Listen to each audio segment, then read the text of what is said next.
Oh, it's pretty crossover. Oh, killer crossover. Just crossover. It just crossed him over nastily. Another victim to the crossovers. Cross him up and sit him down.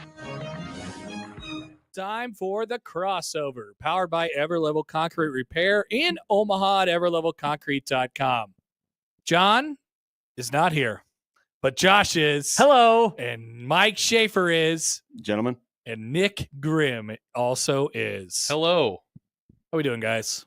Good. Good. How are you, Happer? Schaefer, you're looking nice and sunburned. Yeah. No, I got a little sun. Sitting out on them berms over the weekend. It's like a combination of sun plus naturally bad skin plus dry air in Nebraska. Plus, my face gets really red when I drink, and it might just still be coming down from the previous. Oh, you still a little buzzed? Like, I mean, that's a lot of drinking. It kind of felt like it. How many days? So you I don't think I got out there Wednesday. Yes. Well, I basically started in the Lincoln airport Wednesday after my flight got delayed 6 hours. As you would. And then just continued from like 8 a.m. Wednesday all the way through Saturday. Didn't have anything but water yesterday. There's just no way I could do that anymore. See, you think that, but it's just you do it. I know, like I hate being left out of stuff, so I would do it. Yeah. But I don't know how. I'm not sure. I don't know. how. I always wonder how I will respond in the moment, and my body always responds with, "We can just keep doing this. Yeah, just keep going. We're able to survive. It's like riding a bike. We know that it's going to hurt, and we know that there's just going to be, your stomach is just never going to be settled for another like 2 weeks after this. Oh. And at some point, I'm just going to have to like spend 4 days where I only eat like a slice of bread and salad or something. But God, that sounds awesome. We'll get there when we have to get there. When I go on vacations, as you guys can attest to, it wasn't a vacation, but on trips or whatever, and I know that I'm treating my body horribly.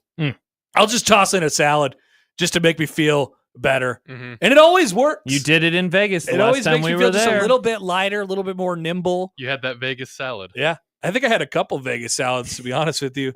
I needed that. You ever had a Vegas salad shake? I've never had a Vegas salad. I I know that people are watching this or have seen me in person or otherwise and assume I've never had a salad. That is not true. I have. He's had two in his life. Schaefer likes salad. I like you go to a place and you get a super salad. Chances are I'm picking the salad. Salad. Every now, time. if it was potato soup, I could talk myself into the soup. But Do you like potato soup? I do. I love potato soup. Yeah, I do. Look at us, the potato soup boys. I don't know. If I was going to make soup tiers for no reason, it would be in the higher tier for me. Potato soup might be my favorite soup. Soup wow. tiers. Now that seems like the sort of thing. Now we're talking. Let's game this out quick. Let's do some soup tiers. That's what the crossover is now. Tomato soup would be high. Overrated. I like tomato bad. soup. I like it as I like to have grilled cheese to dunk in it, but I can also just eat tomato soup. I'm good with tomato soup. So that's in there for me. I don't consider chili a soup. I know that. No, keep it out. I just qualified chili from this chili. entirely. Yes. Keep it I'm out. glad we're on board with that for the most part. Beer cheese. I can do a good beer cheese. Yeah, I don't really get it. Is beer cheese soup a soup, or is it just cheese It's like dip? I don't know. It's like called a Wisconsin beer cheese soup. I mean, it's basically. But if cheese is the main part of the soup, at that point it's just a dip. Yeah, but it has like onion, celery. It has other stuff with it. So do dips. Yeah, I don't think it's a dip because, Nick, I think the consistency of the soup and the consistency of a dip are two different things. Thick. Dip thick. It's just a watery dip then. Well, that's what soup is. I don't know about you. I don't eat Full watery. question. Soup is just a watery dip. Now, if you're like, that just sounds like you're describing a queso, I could have a tougher time pushing back on that because sometimes queso can be really watery. Mm-hmm. But you just said dip. So Yeah. I'm not I said I'm not even queso. going to give you a half credit that you didn't earn. Top tier. As you know, I don't generally give you the Chowder. benefit of the doubt. Chowder's in my top tier. Absolutely. Never had chowder Give me a before. bowl of chowder. What? So there's Lobster different. bisque is top Lobster tier. bisque, It way honestly, up most there. bisques I are gonna mentioned be the up there. bisque. Yes, I love a bisque. What makes a chowder a chowder? And what makes a bisque a bisque? I don't know. Well, there's multiple different chowders. Yeah, there's multiple different I'm talking bisques. about New England clam chowder. Yeah, I assume you're talking. Is there like flour in it or something to thicken it up? A roux, There's if a you roux. will. Yes. Definitely a roux. Start with a roux.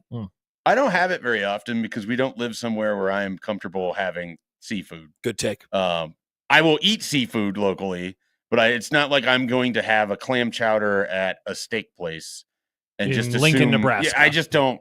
That's fair. I try Get to the chicken noodle or that. chicken tortilla. God, chicken noodle is a mid-tier soup for me. Yes. I don't think it's that great. It's not a comfort food for me. I didn't grow up wanting to have it all the time. We've been Pavloved into it just being for when you're sick. It's all marketing. No, that's not true. I would never have. I definitely don't think it's just. I don't ever want chicken noodle soup when I'm healthy. That sounds stupid. I don't want it when I'm sick. Yeah, I don't even want it. Period. It's not. It's never tasted like anything. I think it's. I don't want to bury it. I'll eat it. I'll bury it. Yeah, you guys are crushing it. I'm putting it right in the ground. I have no problem with not putting it in the top. Near potato soup. Here lies chicken noodle soup. Unbelievable. You guys are wrong about that. I have no problem with not putting it in the top tier. It's a good soup. It's a standard, solid soup, and I have no issue with it. Nor would I ever say bad things about it. You guys are saying so many bad things about it. Kelsey, clam chowder? You mean hot ocean milk with dead animal croutons? Sure, absolutely. Keena writes, no one will judge you for dipping something in your soup, but you will absolutely get judged for eating dip with a spoon. That is true. Yeah, can you imagine if you're just hamming on some dip?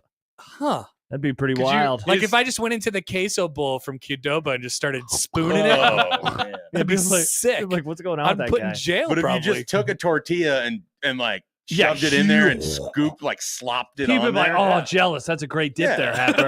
Doesn't that sound terrific? It's a real conundrum. Never thought of it. O-Trips writes broccoli cheddar. I like broccoli cheddar. Broccoli cheddar. That's higher for me. For me, it's potato then broccoli cheddar. Those are my top two. I love those. I could live with that as a one too. How's your potato? What's potato is kind of ambiguous. It's potato with some kind of cheese base and then like bacon. I like a baked potato bacon. where it's maybe just got like all the stuff that you have with the baked potato is in the soup. Like it's a loaded baked potato soup. Yes. Gotcha. It's heavy. You're eating it when the weather's cold. Yeah. I'm not like a warm weather soup person either. Like soup season exists for a reason. Stew season, all of that is for me like October through March generally. Through Tuesday night. Yeah. But like I'm probably not having there's got to be some summer soups. I'm not having a soup when it's 95 degrees the cold out in July. I think this Thank you. If John was here, he'd be yelling at you. Him and Nick got in a big tiff over this recently. I never Seasonal want eating? soup when it's hot outside. Yeah. This is a big disagreement amongst my wife and I. Like I feel like I'm a seasonal eater, and she's someone who wants to like make tater tot casserole on the hottest day of the summer. Oh, that sounds tasty. Like, this doesn't sound. No, I love tots.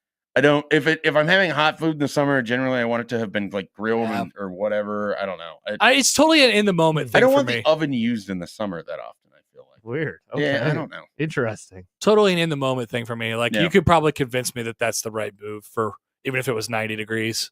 I don't know why. I feel like I'm on the island here. I acknowledge that, but I think you feeling the way you do about soup, I think a lot of people agree with you. But you saying I don't want to turn my oven on in the summer is a take. That's not crazy. I'm about halfway to your island, but I'm not going to. You don't want like board the island. What about pizza? Pizza's warm. You don't want pizza in the summer? Yeah, I'll eat pizza in the summer, but I hope so. It's about the vibe of the food, right? Yeah, pizza isn't soup. Pizza feels like a year-round food. I would agree. There's just certain stuff that makes way more like I don't want. I might get in trouble for this. I don't want a pot roast in the summer. I don't want a pot roast, period. Well, you don't eat anything. You're 12. That's not true. You have said I don't want to like 5 things in this conversation. That's not true. I really am amazed. I don't want a pot how, roast. Like, I don't want a biscuit. I don't want chicken noodle soup. I didn't say any of those things. Josh, wait. What about mac and cheese and dino nuggets? That sounds delicious. Oh, year-round food. Yeah. Oh yeah. Hudson had his first dino nuggets the other day. What? Which dinosaur was it? It was the Tyson food product dino nugget. That's good, but do you know like which specific dinosaur? Nick, I do not. Okay. Are there different characters? Is it like the mac and cheese character box? Well, no, I mean there's like shapes. You can tell. That was so good. You can tell what the dinosaur is based on the shape. Is it a T-Rex? I did not look that closely. Hey, are you going to shame? Now you're a pretty picky eater. So I'm a picky eater. Yeah, you're a pretty picky eater. So never mind. But so do you think that I'll shame my child into not being a picky eater as a child? Is that possible? I have no idea. You're I mean, a it's picky eater right at now. No, I'm not. I'm the opposite of that. Being like 5-ish months ahead of you on the chart of things. Eventually, you start the solid foods, and you're just happy when they eat anything. Yeah, regardless of what it is. Where my annoyance is now is Hudson will like something The next time he won't like it. Yeah. The third time in all aspects of life, I just want consistency. 100%. And so I don't do well with You want it from your basketball team and you want it from your child. Is Hudson the anyone that's a Nebraska parent, basketball of children? I assume the mecca of parenthood You is can't just the just say that. consistency. I So, I would like to know when Hudson decides he doesn't want mac and cheese because it can change the nature. You're being a real bear K right now, Hudson. What are you doing? Maybe he's just like his dad. Dude, He's Bear a K is seasonal bad eater. all the time. So never mind. I mean, Wrong comparison. I don't want to liken Hudson to Raleigh Wooster, so I'm not going to go that far. He's a real Raleigh Wooster, your kid is. I don't think I would do that. He's still in his development stage. Josh, That's true. but He's Wooster's in Jawan college. Gary. Hudson, I need you to man. be a case. Drive more, Hudson. Drive more. Stop shooting all those threes. if he could be more of a Sam Hoiberg, it would be better for the A household. lot of man. hustle. A lot of hustle. You know, like just every now and then he's making a nice key play. Yeah, it'd be derogatory. It'd be like, why are you being such a Bear K right now? You suck. Dude, they suck. No, Man, that they're guy bad. Stinks. Yeah. I don't like watching them. You How's don't like watching college basketball, so you It's don't really have to like. I understand it, but you don't care about college basketball beyond the requirement of watching the teams that you cover. Fair. So, But I can doesn't- still it- judge them and it would say be I'm like if- annoyed with watching them now more than I was in November. I'm just saying, like, you being the barometer on this is sort of, Do you like watching them right now? no, they're not enjoyable See? to watch right now, but I would still watch them if my job wasn't Nebraska media based. Yeah. If you didn't have to watch college basketball ever Ooh, again, good question. you would hit that button. Would you ever watch basketball at all? I'd watch it, of course. You I don't watch the think- NBA. I'm over not sure college, you I think. would. I'd watch. I'd check it out. See what's going on. What's up with Nebraska these days? Okay, Yeah, so I don't- you're checking for like 5 games a year. I would check in. I'd see what's going on. I think if you could tap a button Mm-hmm. and you didn't have to watch college basketball ever again, Not one more time. you would never have to talk about it on the radio. You wouldn't have to engage about it in your daily life. You would tap that button. You would hammer that button. I see. I mean, it would still be in my group chats, though. That's what I mean. You wouldn't have to talk about it in your daily life. Oh man, so Like like people my- would just be like, "Yeah, we won't bring it up around Josh ever again." But what about the group chat? Not everyone in there is a diehard well, they'll fan. set a different group chat the that's Nebraska only ball, for basketball. the Nebraska ball Your group chat. will turn into a Slack channel or a Discord channel, and Nice. it'll be muted because you won't pay any attention to it anyway. Yeah, I'm It's true, not- like you could maybe get basketball out of your life, but what you cannot escape is the FOMO. Of just friends. People around you will be thinking and talking about basketball. My thing is like, even if you don't care about college basketball in the sense of you don't have a team or you're not watching it, don't you feel like you would miss out on something with the NCAA tournament? That's what I'm saying. Maybe. See, that's Dude, why you can hammer That's that button. crazy. Josh is hammering that button all day long. I can't wait to watch teams that both are and aren't my favorite teams in the NCAA tournament. I just my I mean, I interest just in give me it- the drama. That's yeah, that's all. 100%. Yeah, all the missed shots, all the drama. I mean, My give me the moment of Virginia melting down in the most inexplicable Ah, fashion that's ever, fun. while Kevin Harlan and Stan Van Gundy are on the call losing their. Yeah, give me that. I mean, some of it is. I can't even tell you who they lost to in that game. UMBC. I just know that it was not the 16-1. What was the one that just here recently where they Furman. blew The game blew winner? lead that just Was that- absolutely that was that awesome. when Harlan was freaking out? Yeah. That was fun. Yeah. Yeah, that Part was a of it good is I time. love Kevin Harlan so much. Yeah, That's he's why great. Say it to Michael remember- Severe later remember. when he's on the show. We'll bring it up. All right, perfect. You told me about that before, but he also loves Tarico, who I don't like. Correct. That's because Oh, Tarico knows about rules. Like Tarico? And that's what So Michael Tarico loves. wanted to play head official during the playoff Yeah. game, and that was Michael really annoying. Severe, Mike Tarico, handshake meme. Let's talk about rules all day. They love it. That's I like fine. Tarico. Isn't it wild how much you Have love that group. Like if there's a Mike group chat of Severe, Tarico, and Schaefer, Yeah. they can just have a channel for officiating and The rules. officials group chat. Isn't it that'd wild be how good. much you love basketball's postseason? But oh my god, did you see that? Yeah. The alligator arm that But one. not so much college football. Like you get to like December 1 and you're almost out on college football. It seems That's like not now. true. I love the college football playoff. Oh this year. really, man? It seems like This you brought me back this year in a Okay. way that like you hadn't hadn't been there in a while. for a while. I All right. watched not every quarterfinal game because I had stuff going on, but I mean I watched all of the. We did a show during That was Georgia, great during the Notre Georgia Dame. Notre Dame Watch this game. thing. like doing that show with you while you were losing your mind Going like this. as the show's going on. That was fun. I think they jacked up the punter and you got really mad You about got it. jacked up. That's right. Yeah, because they rushed the punter and they Yep. got penalties on like, Yep. back-to-back plays. Idiots. And so, but they won. Notre Dame won. Go Irish. I think you could talk me into most playoff sports watching for the most part, anyways. Really? Yeah, like the only time I'll have the NBA on ever is during Playoffs? the playoffs. Yeah. I haven't quit that entirely. Nice. I don't watch really Hockey? any Stanley Cup. Everybody but always says it's How do the you best. not get the big game feelings in your tum-tum on that For what? first Thursday of March Madness? Oh, No. I'll be watching. Haber gets mad because I'm the type of college basketball person. You're that out after if the the Final first Four doesn't interest me, I don't have to watch. Yeah, we had the games. all blue blood one a few years ago. He's like, nah, I'm good. Skipped it. Everyone else Crazy. was like, this is great. North Carolina and Duke. And he was like, nah, I'm fine. North I don't wanna Carolina, watch Duke, Kansas, and Villanova. Yeah. That was cool. That was awesome. What's bad about that? didn't want it. Didn't want any There other you go. teams to win. Didn't care about any of the players Picky. in the game. Don't care about the programs involved. Have no But it's reason to college watch. basketball. Do you like love that? the postseason. when You it like the was- FAU, San Diego State, UConn? Yeah. Did I like the buzzer beater with the Butler did it, Kevin Kugler call? Hell yeah. I Yeah, liked that it. was. I listened mean, the to it. game ended up being really Yeah. good, but you could have got that in Duke and Villanova.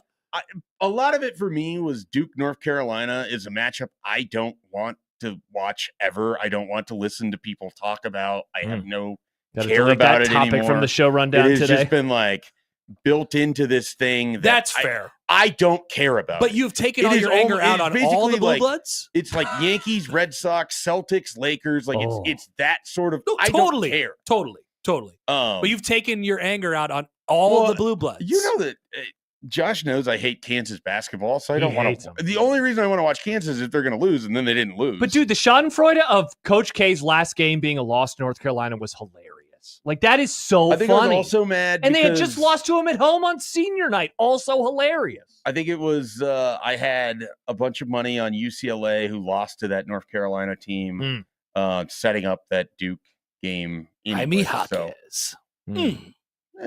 Yeah. that's. You do hate Kansas. Oh, I hate Kansas basketball so much. I'm reveling in their just. They stink this year. It's great. Yeah, Bad. they're not very good.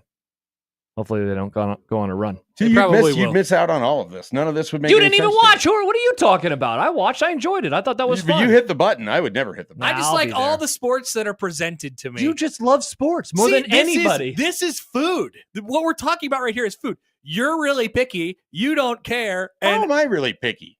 well, you just said I only like it when it's not the Blue Bloods and it's a buzzer There's certain beater. things in there that I don't care for, but I'm also not the kind of guy that sits down in front of the television and wouldn't change the channel. Okay. Just like you would sit at a restaurant and wouldn't change your order just because there's something you wouldn't like. He wouldn't do that. I would never. Pepper would never do that.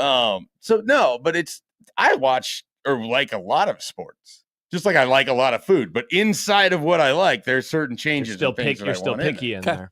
You're just give me the entire palette. I love it. I'm No matter how I it's want, presented. I want to Uh-huh. customize, and Josh just wants chicken tenders and football. Exactly. This I mean, I is do how love is that football. not food? That's I what do we're love. talking about. I do love football, except for I this feel last like you year. need a T-shirt that's just chicken tenders and football. Hey, I'd wear that Chicken shirt. tenders are the football of food, Okay, or football is the chicken tenders of sports. is that true? No, It's 'cause- popular. So now I'm starting to. Yeah, I'm- but people don't make fun of like they're not like, oh, you like football? They don't say that. Whereas like if you ordered chicken tenders at a restaurant, your you friends would could give say you that. lots It's I don't of. know. very I popular. It think is. Raising Cane's has done a lot for the perception of people who eat chicken tenders.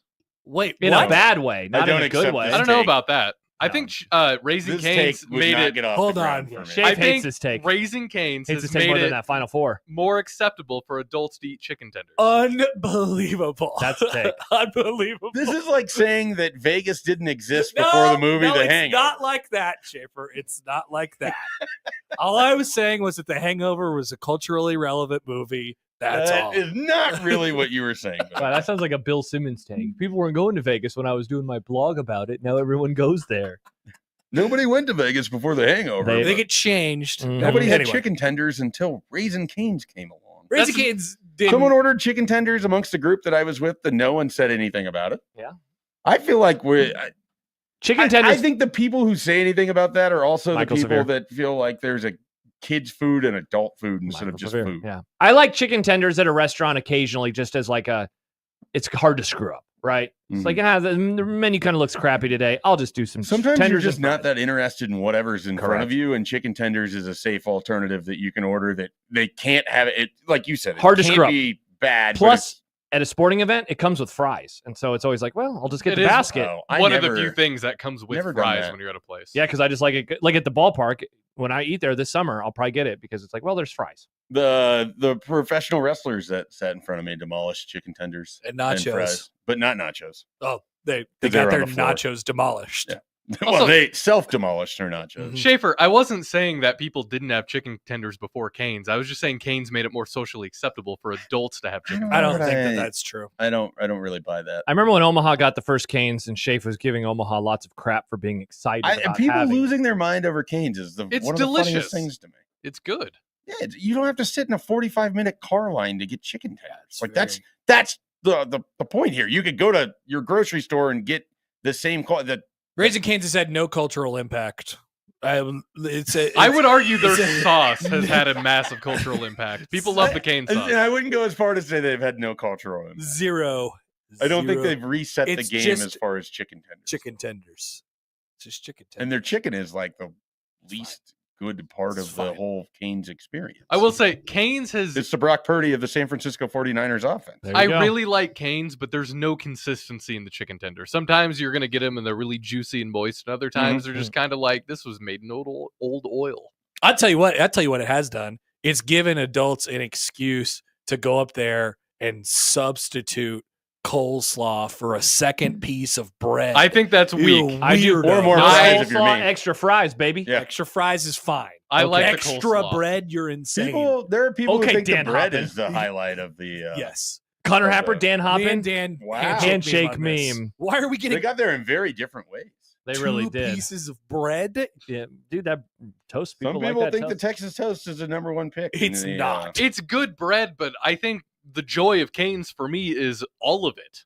Including the 49ers offense. It's getting George Kittle and formerly Deebo Samuel, Christian McCaffrey, Brandon Ayuk, and the chicken of Brock Purdy. Yeah. Right? I'm not afraid to say it. I like the Cane's container. coleslaw. The styrofoam container is the offensive line. Nice. Yeah, nice. The defense, all in one. The defense is the tea or the lemonade that's made in house. Ooh, lemonade. I do like their lemonade. Kyle Shanahan is the Labrador. D'Lo says it's perfectly simplistic, and D'Lo agrees with Nick. We have normalized chicken tenders. That's what I'm saying. Don't feel like they were ever not society. It's the most normalized thing you could possibly have. Yeah. Chicken. It's a continuation out of people eating more frozen feed as kids than their adults did because there wasn't as much frozen food that time. It just feels like it's a perpetual continuation of that. I like Cane's. I'm not going to celebrate it, but I'm a fan. I'll eat it. Same. If you said, "Hey, Josh, you want to have Cane's tonight?" I say, "That sounds lovely." I had it the other day. It was good. Yep, there you go. I had it was, a solid 3.5 out of 5 on the scale. Like Brock Purdy for you. Yeah, exactly. I can't wait to see what his contract is going to be. I am very, very fascinated. Here goes Josh and Shafe talking about the NFL again. And quarterbacks. You guys are going to talk about the NFL. Oh, yeah. So much. Of course we are. What else? We talk about the NFL, the greatest sport in America. Yeah. The chicken tenders, apparently, of sports. This is unreal, Happer. You're a seasonal food guy, You but not a think the seasonal NFL is sports the chicken guy. tenders He of thinks sports? football No, not the is. NFL. It's a football. So what's the NFL then? The ranch. I was just assuming the comparison one. there I is love that it's the mass appeal. Yeah. It's so good. Football's mass appeal, chicken tenders mass appeal. Yeah. It's so good. I love football. Plus, I'm looking ahead to 25. 25 is going to be a better season than 24. 24, out on 24, in on 24. Oh, it's almost time for me to have my favorite take of the year. What is that? The college basketball is the best sport. Basketball is better than football. What a stupid opinion. People forget. No, they don't. Basketball is better than football. I'm ready to say you it. never believed in the first place. This is like you doing your snow takes. I haven't said it, by the way. I've asked the question. That bit needs to be retired. Why? It's fun. Kill it. Needs to be retired. Yeah, just throw it away. Throw it away? Yeah. Dude, people tweet at me now at any forecast. I don't even say anything. They're like, have you seen the forecast from Rusty Lord? Yeah. That's who I have become. Why did you think about saying that the snow was done? Because it got warm. People probably tweet at the Baja men about who let the dogs out. It doesn't mean I need to hear it. Do people still do the Baja men have Twitter? I'm gonna look it up, Nick. People definitely tweet at the Baja. That was not. It was. All right. I know it wasn't literal, but it got me thinking. I want you. Okay, I want Nick no. I want you guys here. to get. Did you see the number? No. Okay, I want you guys to guess how many followers you think the Baja men have on Twitter. Oh, I bet it's way low. Now, I don't know if this is for sure then because there is no check mark. Oh, then we of, can't accept it. It's been around since February of 2011. I think that this is the Baja Men. All right. How many followers do they have on Twitter? Probably like 17,000 or something comically low. I'm going to go higher than Happer, 63,000. Give me 300 though. 1,968. Oh my! That's God. not the Baja Men. I think it's been around since 2011. 2,000 Baja Men followers. I don't think kids know who the Baja Men are anymore. By I the don't way, think a kid hears who let the dogs out and they're like, yes. That's the Baja I had Men. to scroll through 7 mentions before I finally got to one where somebody mentioned the dogs being let out. Ace Infinity asks, did you let the dogs out on February 20th? Yeah. Yep. And they responded? They did not respond. They don't tweet. Oh, man. There you go. What's the handle?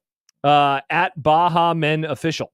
Well, it seems that sounds official pretty to me. official. Again, it's been around since February of 2011. That's how you know it's a real I account. think the Baja Men are no longer cultural. It's a lot of crypto culturally accounts prevalent. tweeting at him. Hey, do you want my crypto? I should have chose a better one-hit wonder then, I guess. Mm-hmm. Or a worse one-hit wonder that retained its popularity more. I don't know. Hmm. I don't know which one to go with there. Macarena, the Soldier Boy. O-Trip says, I thought you were talking about a Nick Baugh fan account. Oh, the Baja Men. The Baugh Men. Can we start this Twitter account? The that's Baugh awesome. Men. That's great. Pretty The good. Baja Pretty good. Men. Oh, J-Man says, people tweet at Josh P. # weather idiot due to his forecast takes. Again, I never made any promises. Wow, D-Lo agrees with you. Snow Dunn has jumped the shark. Yeah. It had its moment, and then it just... Wow. I don't This is know, unreal. went Dude, I around. think this is the Baja Men. I do too. This is I think you're right. 2,000 followers, man. We got to get that number up. Yeah, That's seriously. nice to know. That's I'm a not tough gonna, look. I'm not going to follow him. Though. Dwayne says he missed an opportunity not making his handle Baugh Man. That's what Nick Baugh should have done. Baugh Man. Baja Man. That's true. Baja Man. And he just has a I pair. like the analogy you made, by the way. I thought that was great. Which one? It's the Baja Men analogy for your The stupid people snow that thing. tweeted the bomb. Unreal. Yeah, Unreal. that was pretty good. Do you think it's like one of your top bits? Are you like proud of the bit? I mean, no. My favorite bit that I have myself is Western Nebraska. Yeah. Because I still reel people in with that. Well, I think it just naturally works. It does. Yeah, I feel because like I seem this- like someone who wouldn't know Wow. anything about anything. Your best bit. I think that's my best. Yeah. I don't know. It's my favorite.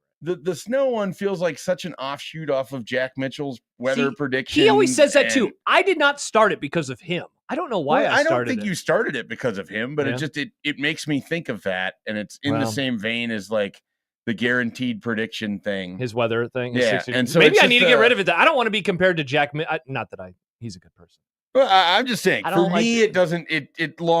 It's gone. Like it doesn't work. Yeah, I don't think we should do anything that could ever make us be compared to Jack Mitchell. Yeah, I don't like the idea that I am like borrowing his bit and making it my own. Well, I It's think not that. I'm surprised you haven't received 12 tweets at some point in your life about stealing the bit. He has brought it up to me numerous times.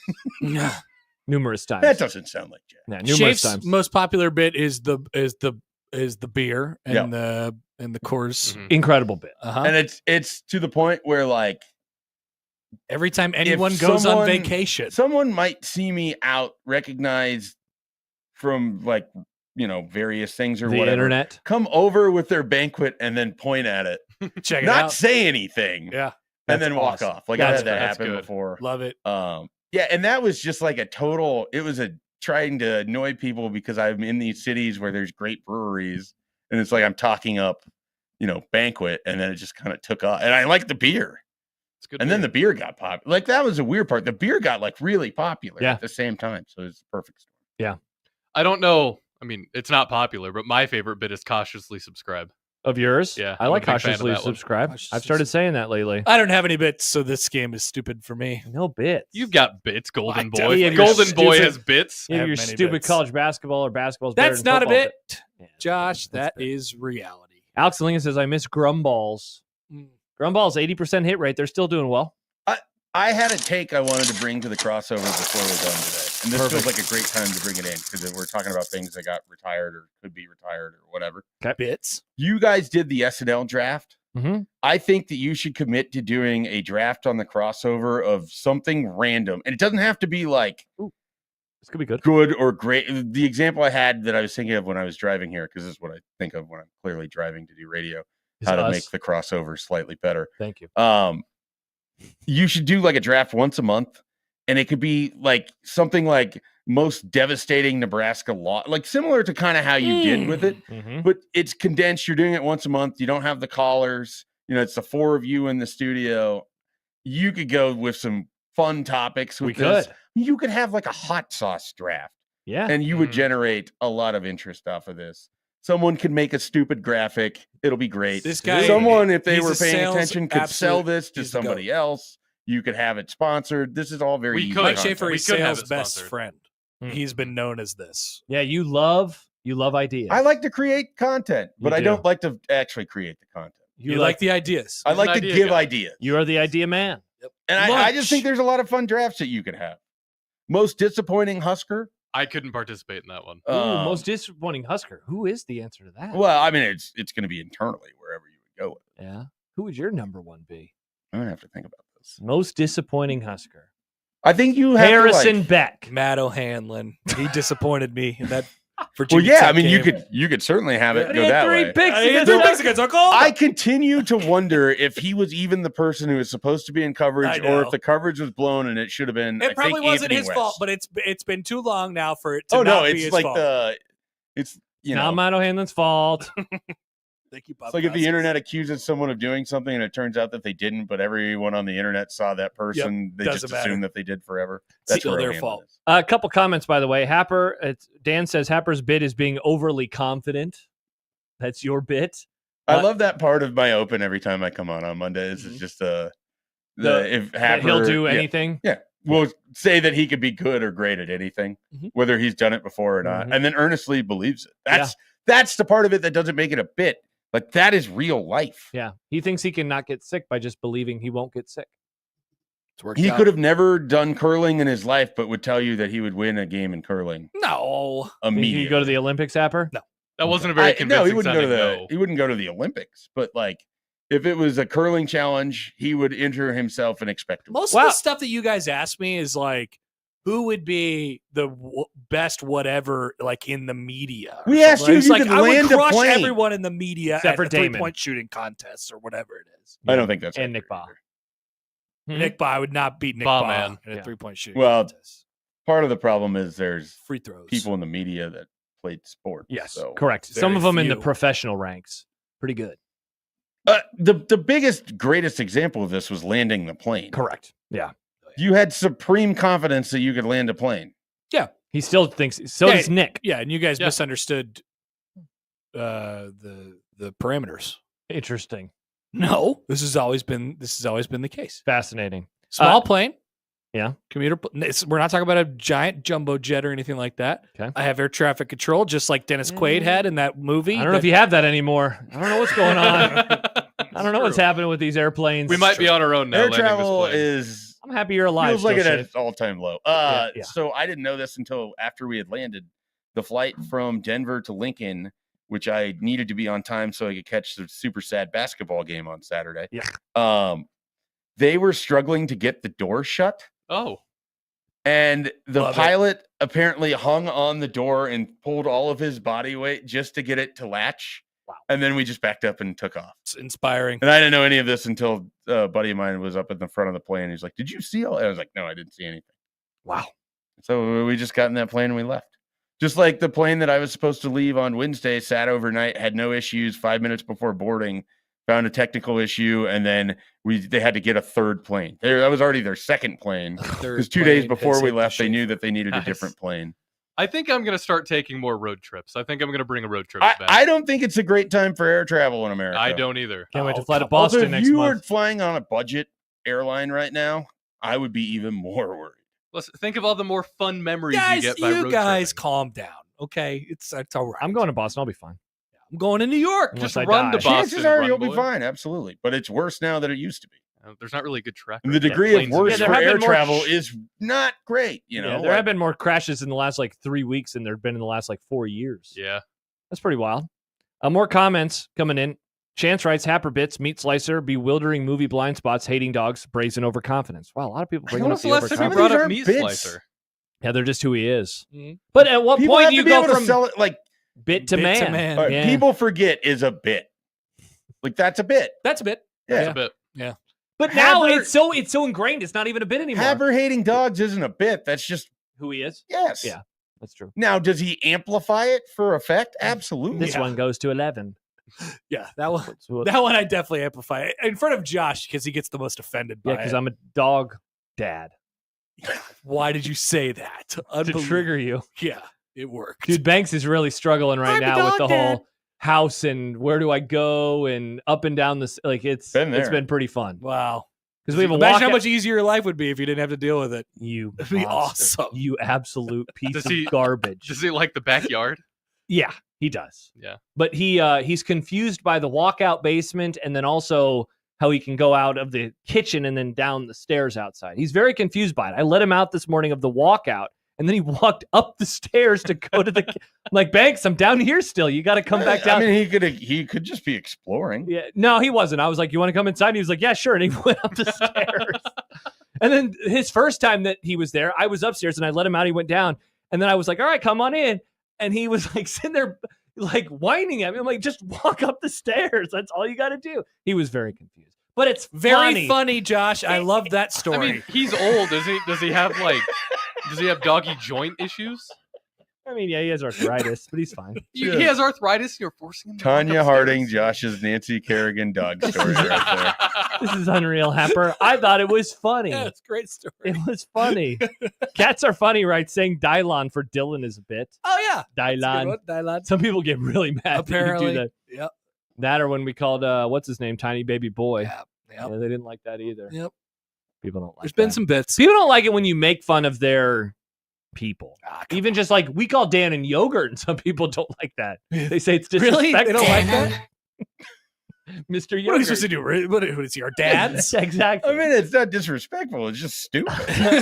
Well, it's totally stupid. It doesn't mean I feel like you should stop. I'm but, not like, going to. I don't know why anyone would think it is disrespectful. I call Ryan Kalkbrenner the tree man. He's an ent. It's funny. I like Okay, him. let's get a Canva going of an end with Kalkbrenner's face. Patrick says the Caitlin Clark thing is definitely not. a that's bit. a bit. Yeah, You'll get to that's the Caitlin Clark No, story. you're gonna get to it. Yeah, we'll Yeah, get to it. You'll get to it. Don't worry. At some point. All right. Well, Okay. that was fun. I loved it. Do you have a good time? Yeah, I liked it. Can I continue to stay, or Yeah, you actually. you like- yeah, we actually. would hoping you that rather would. just do the show? No, please God. Okay, no. all right. Yeah. Can you imagine doing a solo show for 4 hours? That would be tough. Hey, Happer, have a great day. See you guys. That was a crossover powered by Everlevel Concrete Repair in Omaha at everlevelconcrete.com. The program with Mike Schaefer starts next on 1620 The Zone.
until 6.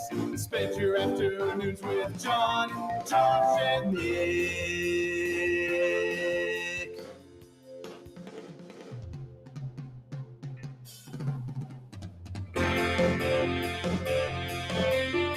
John, Josh, and Nick. They'll show you what sports talk really is. Oh my goodness. We are back from the weekend. A blizzard is going to be here tomorrow. Mike Schaefer is going to be here for the next 3 hours and 30 minutes. And then maybe after the Grum, we'll all go have Raising Cane's. Ooh. Unsportsmanlike conduct on 1620 The Zone. Husker Athletics, Creighton, and yes, UNO. Welcome in, everybody, alongside Mike Schaefer. I'm Josh Peterson, Nick Grimm producing. It is Unsportsmanlike Conduct here on 1620 The Zone, 1620thezone.com, the 1620 The Zone mobile app, zonetv.live, the 1620 The Zone YouTube page, many places, on many sides. Sal writes, how does Shea feel about being a number 1 seed in Severe's bracket of local guests? 1 seed Mike Schaefer. I feel like I'm set up to be the Virginia or Purdue of the the media bracket thing. You're not going down in round 1. I don't know. I mean, it's an honor, clearly, to You're great. You're be a great viewed guest. in that light. And I enjoy all the shows that I go on. Otherwise, I wouldn't do it. Like That's true. If I didn't genuinely enjoy going on with the people that I do radio with, I wouldn't do their show. There's shows I don't do. Yeah. For reasons of such as that. So, no, I really appreciate it. I have no expectations of winning it. Yeah. But it's cool. Well, I'm rooting for you, Shay. Thank you. You're my friend, and I care for you. So I'm rooting for you. Yeah. I had lunch with the maker of the bracket. Oh yeah, Michael Severe. Yeah, and we're gonna have him on the show later. Collusion. Yeah. Oh, interesting. Yeah, he put a little thumb on the scale for the bracket where you said. He explained to me how it all came together, or the seating and everything else. Mm-hmm. Solicited feedback from various hosts. Most people didn't respond. I was. That's told. what I heard. Yeah, I responded. I had a couple that doesn't takes. surprise me. I said you respond to things. I do respond to things. The people that I heard that didn't respond, didn't surprise me. They don't respond to things. Because as someone who this year, for whatever reason, I didn't do it. Now I feel like I can't. And maybe I just randomly will. I don't know. That would be wild if in July you were like, Super 6 time, baby. I need you send out the mass group DM. I got caught in such a weird spot where it's like, I don't think this fits anymore, because that's what I was wondering. I hadn't asked you, but I was like, do people still care about the Super 6? I feel like I need to address this in some form. Well, that topic alert, we could do that on the show. A lot of it was I feel like I need to do the Super 6 after the December signing period, devoid of transfer portal additions. Yeah. And then a Super 6 after the transfer portal ends. Or you just do one and you know that it's going to combine the two. I didn't really, because that's what you did last year, right? Yeah, and I didn't really know. It's. I just got done talking about how sometimes bits just need to end, and this one just needed to end. People really like this though, and I feel like I need to go back and do it because people like to look back at how things went previously. Yeah, and so I just need to make it a determination. Okay. But in the future, are people asking you about it? Or they tweet they tweet at the Baja Men asking them who let the dogs out? I think from a coworker standpoint, I don't think I won any favor with Brunts and BC for just not doing something that I've done for the previous 11 years. Understandable. So there's that. Yeah. But no, I think people have always enjoyed it. It's more something that you look back on later and you're like, oh, I once had Keyshawn Johnson Jr. in my Super 6 as a sleeper. Yeah. That didn't go so It's well. Like the AP poll. It's a great thing to look back on because it shows how people felt in the moment. Yeah. And sometimes you have incredibly good hits. Like I had DeMornay Pearsonell in my Super 6 and he was very good for Nebraska in a way that people wouldn't have guessed. Yeah. And then you end up with everyone selecting a player that they get really excited about, and Eric Fields is all over these. Oh my gosh, yes, these things, and he didn't, I think, contribute in a game, and so you never know what's going to happen. Wow. All right, there you go. I gotta make a decision on that. I shouldn't let it go away. I just have to do it. It's been almost some months since signing day. I know, and so now it's just in this awkward. I missed it. I missed the window. What do I do? But people like it. I think it's obviously before the season starts at any point it would work. the sooner would probably be better. All right, so maybe some breaking news on Unsportsmanlike Conduct that the Super Maybe Six I do it could be coming before back. spring ball starts. There we go. And then we go. We just have it in at that point. Which did I learn today that spring ball doesn't start until the 26th? Is that true? That makes sense. Wow. See, because I thought why would it start any sooner? Well, any sooner? Why would it start any sooner? Well, it has in the past, and Rule speaks in 8 days. So I was like, oh, he's speaking, and then they're going to start spring ball next week. But no, I was reading an article today, and it mentioned March 26th, and I said, huh? They only have 15 practices, so yeah, and there's no game. Well, yeah. This is so weird. As we've learned, there's no game. There's no game. There's nothing to lead to. Where were you when that first came out? Probably on the radio. Physically, yeah. But how did you feel about it? Thumbs up, don't care. Yeah. That's how I felt. Do you feel differently now? Not in the slightest. See, and you know what? I famously don't like the spring. But I think a lot of people now are in that boat. I think John Bishop was very early, and now everyone has come over to the John Bishop side. I just this think is Nebraska fairly was meaningless. in front of where everything is going in this sport. Yeah. And so, it seems they're an early adopter, and they're not going to get credit for being the ones that killed the spring game. But I would much rather they do that than just kind of hold on it for no reason.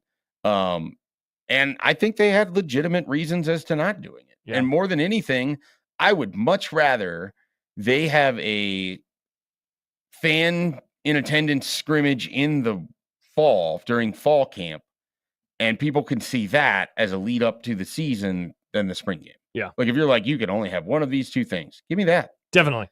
100 out of 100 times. Yeah. And so, I get, if anybody understands it was a big recruiting weekend, it would be me. I understand what they lose with that. I understand that there was an economic factor to it of people being able to go and take their kids and all of it. But we have to adapt as times change, and I think it'll be fine. Let's get to the Grum Down, brought to you by the Rooferees at John Higgins Weather Guard. Nick, let's see how we feel about today's new Grum Down graphic. It's not white anymore. It's not white. There is a lot of blue. The front of the program logo fits. What are we giving this out of 10? The text could use some outlines. It looks like it kind of blends. The text could use some outlines. It looks like it blends a little bit into the middle gradient there. I did add a little shadow to it, but apparently it didn't show up very well. All right, we're getting there, Shafe. How do you feel about the Grum Down graphic? What was that, Nick? Like a soft 6? It's a soft 6. I'll cautiously subscribe to it. All right, I'll take a 6 out of 10. Way better than last week's. Baymon writes, OMG, it looks sleek and modern. Mike writes, difficult to read. Yeah, Mike is old and Baymon is young and hip, so that makes sense. There's a part in the middle where the white it fades into a little bit of white and makes it.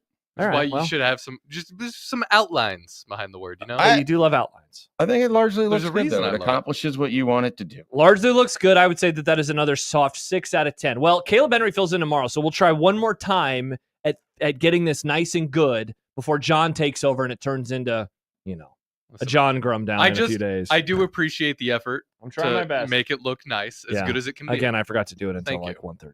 So, I'm a little slow on the uptick here. Mike Schaefer is here, as you have heard for the last hour. How much NFL does he want to talk? Everybody says this. Everybody, as we're allowed to. Everybody knows. Well, you'd probably get mad at me because I don't want to talk college basketball in March. So we'll try to limit the NFL for you. I'm getting mad at you for just saying that you would press the button. Well, I might. The very good, no bad weekend. Oh, speaking of local basketball. Except UNO. Da-na-na. Yeah, you were there. Wow, you rushed home to watch that crap. Yeah.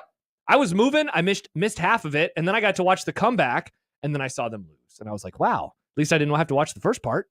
So that was good. What's going on with Husker football? This is a great kind of, what's the word I'm looking for? Intro into it, I guess, of what we were talking about with the Super 6 and the spring game. I've been fascinated by, again, the lack of dialogue. I think I finally put my finger on it. We'll explore in the 3 o'clock hour, you and I together. Mitch Sherman, speaking of the 3 o'clock hour, he will join us for a spring preview of football, not the weather, as we get apparently 4 weeks away from spring ball starting. Gosh, I thought it was next week. Should we be a bit more positive about the impending changes to the college football playoff? Are we negative? The positive boys. Okay.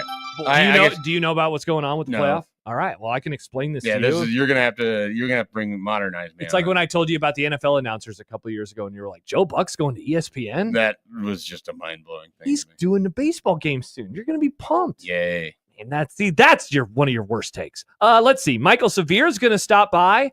Are we talking combine with Michael? Is that what? Yeah, we can talk combine. So you want to talk about people who now John Deere International Harvester? No, not those types of combines, Nick. Oh. But when people want combine questions, who do they ask? Michael. People tweeted him. He just tweets out 40 times all weekend long. Hey, so and so ran a 4.2.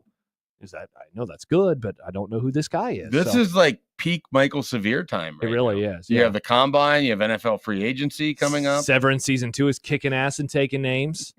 Well, what? I can't wait for you to be in on Severance in like 5 years. When Yeah, maybe I'm watching this. Maybe This is it'll really take good. 5 years. I miss funny. old Shafe when he watched TV shows that were on, not Dexter season 5. It Triggered. made me think of the Connor Happer thing from a couple weeks ago where he his basically Severance was segment? just like he just wanted to watch the show and not have to engage with the wackadoos about the theories show. and stuff. Yeah, well, just described exactly how Game of Thrones was for me. Yeah, and I remember us being in this. I loved everything and about. You wanted Game to of like Thrones. talk about the fan theories on it. It's like I don't want any of this. You know what's interesting is I don't really engage so much with the fan theories on Severance. I just love the hell out of the show. I watch it and I rewatch it. And that's great. Yeah. Like it's like when people want to book the show themselves and then it doesn't turn out how they want it to, and then they're mad, and it's like, well, just because you wanted it to happen doesn't mean that's what the creator was going to do. Exactly. So, that's why I'm trying not to hang out with as many of the theory, discussions with this show. But again, I am digging it. It's the important thing is just to enjoy the show because you like the show. Yeah. So celebrate liking the show. I will. I just can't wait to talk about it with you someday. Someday. Well, I don't know when. Yeah. Well, where are you at in Dexter now? Season 5? Did you finish season 4? I was at a big moment of season 4. Okay. So right. I think I've got one episode left of season 4. So. China it's your has favorite season, I believe. It is, and then I swear to God, stop watching. I swear to God, Shafe, just be done. It feels like it's starting to get away a little bit. I love season 4. I think the end of season 4 is very good, and then after that, it is horrible. It just gets really bad. I want to tell you about what happens in the series finale because you won't believe how bad it is. I've heard. I mean, the internet existed when that was around. It aired the People were same upset. season that Breaking Bad had its final season, and they were on the same night. And so I would watch Breaking Bad, and then I would watch Dexter. And it definitely did not help that I was comparing, that it was like the same night. So I was thinking about both. But wow, it was bad. It was rough. Really, really dissimilar shows in a lot of ways. Yeah, for sure. China has solved the energy crisis. Oh, good. Very exciting news. And we're, of course, on a blizzard watch. It's like 60 degrees today. Tomorrow it will be 50 degrees. And then suddenly it won't be 50 degrees and there'll be snow and wind. Have you seen that tweet from, is it Rusty Lord? Yes.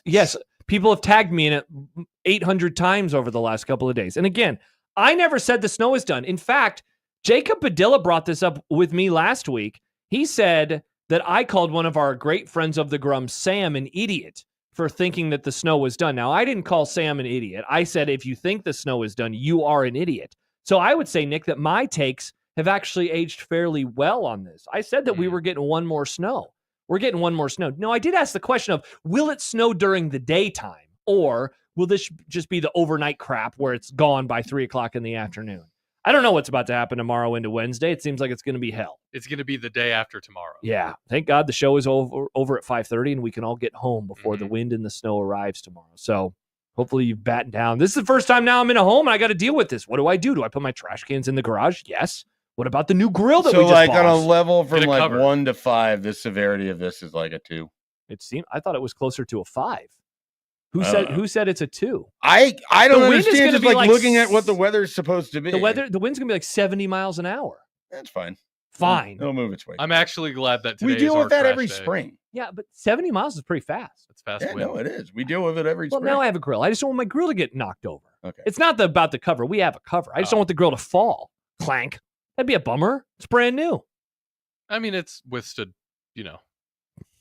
Shafe doesn't see. This is a bit that Shafe doesn't know about. You know about the sex grill? No. So Josh got his grill from NFM. Yep. It was the display model. Mrs. Beast. And that display model was used for people to No, have sex on. John and Nick implied that it could have been, but of course it wasn't. But you don't know that for sure. I just assumed that you had got it on like some sort of auction website and bought it from like it was in the background of like a porno film or something. No, I just bought it at NFM. I bought it at Baymont, brand new, covered in butt juice, but all good. No, there was been no butt juice. You can't guarantee that. Yes. What kind of grill? It's a Weber and it's a flat top. So Very I'm in nice. the flat Perfect top. for Wow. Yeah, welcome. You're getting the flat top game. I hear it's very You who good. doesn't cook. Yeah, that's why she's gonna, continue to use this thing. She's did all the research about it. I She was going to like, say, you have almost nothing to do with I this, can right? make a brat on there. Well, yeah, I suspect you know how to use a grill and could use a griddle. And You could probably do like a burger on there, right? I will make a Burgers burger. are easy. The key is you're not going to, for the most part. I will do it on nights where she is gone. During Yeah, the summer, yeah. I'm going to get key use out of this because it will be easy fixing. Yeah, you'll make simple stuff. Correct. It's She like when will someone make leaves their things. 12-year-old at home and they can cook for themselves when they need to. That is me. Mac and cheese on the grill. Dino Nuggets. Well, I don't think you're making it on the grill. Well, let's find out if it's possible. I don't think you should try to make the mac and cheese on the grill. You're All gonna right, get fine. the grilling beer now. I Yeah. love the grilling It's beer. going to be a great time. So that's what I'm worried about. 402-951-1620. That was the Grum Down, by the way, brought to you by the Roof Reese John Higgins Weather Guard. 402-951-1620 today. It's the Mike Schaefer Super 6 hotline. Give us a call on the Super 6 hotline or send us a text 402-951-1620. You can also email us, Equitable Bank Inbox. We take banking personally. EquitableBank.com, Josh at 1620thezone.com, or Nick at 1620thezone.com, or on the JTech Construction Zone Twitter feed at USC 1620, where Sky tweets us, it's a blizzard warning now, just upgraded to warning at 2:45. And you say NDB. Nope, NBD. The temperatures don't get so far down that I'm like concerned about any of this in terms of Even the wind in your grill? What about the grill? What if it falls over? Clank. I mean, the wind we experienced last spring, like I don't know. Yeah. All right. But you throw the snow in there, yeah, there's potential for things to not be great. And you won't be filling in, thankfully. So you're not going to deal with, can I leave the show at 3:00 so I can go home and not have to deal with this? Yeah, we're on a nice run of you coming here when the weather's normal. Well, we're on a nice run of largely normal weather. Yeah, it's pretty good. Pretty good. Except for that 2 weeks where it was horrible. Cold, yeah. Well, it's February in Nebraska. That happens. Yeah, Duncan. Josh needs an easy bake oven when the wife is gone. I can use the regular oven. Barely. I can use it, though. All right. When we return, we have delayed it enough. It is time for us to talk about the weekend of hoops. Creighton gets stomped by Xavier. Nebraska maybe knocks themselves out of the NCAA tournament. We will discuss that when we return. It's Unsportsmanlike Conduct, where the audio will be fixed also on the other side because it's now crackly. Awesome. Here on 1620 The Zone.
Welcome back. It's Unsportsmanlike Conduct on 1620 The Zone and 1620thezone.com alongside Mike Schaefer and Josh Peterson. 1620 The Zone is teaming up with Union Bank and Trust for something new for 2025, the Omaha Food Fight. We want to know what restaurant has the best steak in Omaha. You can get your nominations in now through March 13th, 10 days from now at 1620thezone.com, and then voting starts on March 16th, presented by Union Bank and Trust and 1620 The Zone. Shafe, what is the best steakhouse in Omaha? My favorite. So I was just at the Drover the other day. It was a great experience, as it always is. That is in the upper echelon for me. Mm-hmm. Mahogany's been at the old location, at the new location. I mean, it's incredible. Yes. The steak I've had there both times. Out of this world, fantastic. So those are two that I would put up there. There's a place downtown called Dynamite that I've really enjoyed. Oh, I've never been there before. We are sort of tried to hit some different ones, and now I'm just gonna forget what some of the names are on some of them. But I've been to. Have you been 801? Been to Brother Sebastian's. That was pretty good. I have not been to 801. I've not been there, and I haven't been to Jay Gilbert's, and I want to go to Jay Gilbert's. Yeah. I haven't been. I know it's not Omaha, but could we count Farmer Brown's? Because I really like Farmer Brown's. I don't know. Where is Farmer Brown's? Elkhorn. I've heard good things. That's good. Farmer Brown's is in Waterloo. Or Waterloo's close enough. Waterloo. I don't. Either way, it's close. It's close enough. Does their signal reach? Well, I mean, our signal barely reaches 70 seconds sometimes, so I don't know. Yeah, no, I'm just saying, like it.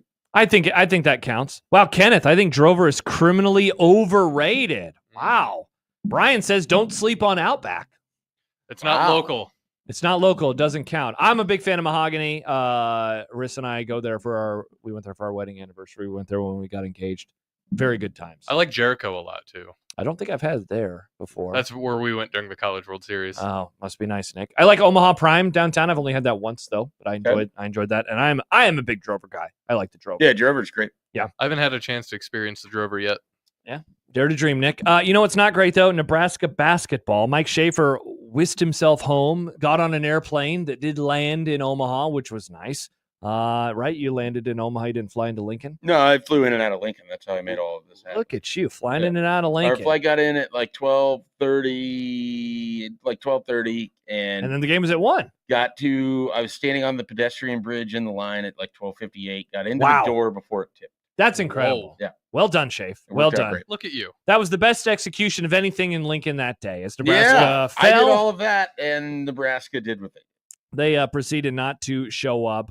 It wasn't a great day that day on Saturday for Creighton either, as they got down by a lot. They made it interesting, and then they lost by a lot, whereas Nebraska got down by a lot. They ended up taking the lead, and then they lose on a shot with, 4-point-something seconds to go. I was thinking about both games yesterday as I was just, continuing to do stuff with the house, and how predictable kind of both games ended up being, at least in my mind going in, where I thought Xavier in the Creighton game, their backs were against the wall. They're playing for their tournament lives. Creighton, it kind of been, struggling isn't the right word, but they haven't looked as good in the most recent stretch of basketball, and they just get kind of rocked early, and Xavier is able to do enough. Meanwhile, Nebraska has not put together a consistent 40 minutes of basketball in all season. Yes, that's true. But right now they're not putting together 15 minutes and a half. What's the last good game that they had where you thought it wasn't perfect for 40? Is it the Oregon game? Like, that's the game that I keep thinking about. The Maryland game, they lost by 6. That's a good team that they lost to. That's true. They could have played better, but they played well enough in that game, and Maryland shot great. Yeah, that's true. Like, that's, to me, that's the best they've played in a while. And since that game, it's just been a whole bunch of just ugly performance. Super inconsistent. You talked about it a little bit with Happer today as well on the interview that you do on Mondays, with just how the pieces and how these guys are working together or not working together, how the lack of urgency shows itself. And so I thought in a way that both of those losses were predictable. I guess I did not see them trailing by 19 points again, where now you look, and outside of the Michigan game, in the Michigan game, they score 46. So it's like, it still has all these ills, but they have fallen behind in these games lately over the last 2 weeks. And I just don't understand how it continues to happen where I mean, we spent a lot of time talking about it after the Northwestern game 2 weeks ago, right? Where, wow, Fred Hoiberg, he has this heart condition and he's not going to, raise his emotions a ton. And so when he does, and he has the thing with the whiteboard, like you feel like it's going to resonate extremely well. And then they go and they play like absolute garbage versus Penn State. And then they have the aforementioned Michigan game where they only score 46. And then they get off to another slow start in this game on Saturday. And like, for the majority of the season, man, the metrics have been there, right? Like they have had the numbers, they've had the quad one wins, but they certainly have not passed the eye test for a while, where I don't feel like I am watching a good basketball team right now. And look, I guess they could still play themselves back into the tournament. I think that would require, as you mentioned earlier, going 2-0, because I don't think the Big Ten tournament, barring a run to Sunday, is really going to do a whole lot for them. I guess I'm just stunned that this has gotten to this point, given the high highs of this group, but the low lows have been showing themselves. So maybe I shouldn't be that surprised. Yeah, I think it's they represent kind of a lot of what's just college basketball this year, which is very, very average play where teams aren't going to look good or consistent night to night. I mean, there is not high quality college basketball going on throughout the sport at the moment. I mean, like you've got teams like Arkansas, Arkansas, Texas, Oklahoma are just average teams, but they're right there on the bubble because there's really nobody else to give the spots to. Yeah. Nebraska's in that same position. Ohio State, who they play on Tuesday, same position. Indiana, who they beat in December, same position. I mean, in a normal year, all of these teams look just like a first four in type thing, and somebody out of that group is going to be playing for sure on a Thursday or a Friday, not having to play in Dayton. So they're not alone. Like North Carolina doesn't look that good. The ACC in general has like two teams. It's basically Clemson and Duke, and that's it, right? Like there's Louisville. Louisville's pretty good too. The Big East, not a very good conference outside of St. John's. Is there anybody there that you think could make a run in the tournament? Maybe Marquette, I guess. Yeah, I don't know that I buy it. Yeah. But in the Big Ten, same way. Like, I don't look at anybody in the Big Ten and think, oh, there's a national title contender here. Now, could somebody win some games? Of course. It just falls into the right place? Absolutely. That's how UConn's won several national titles. But it's just not like a great college basketball season in general. And so I think you just have a lot of these teams, and Nebraska is not able to stay out of its own way. Yeah.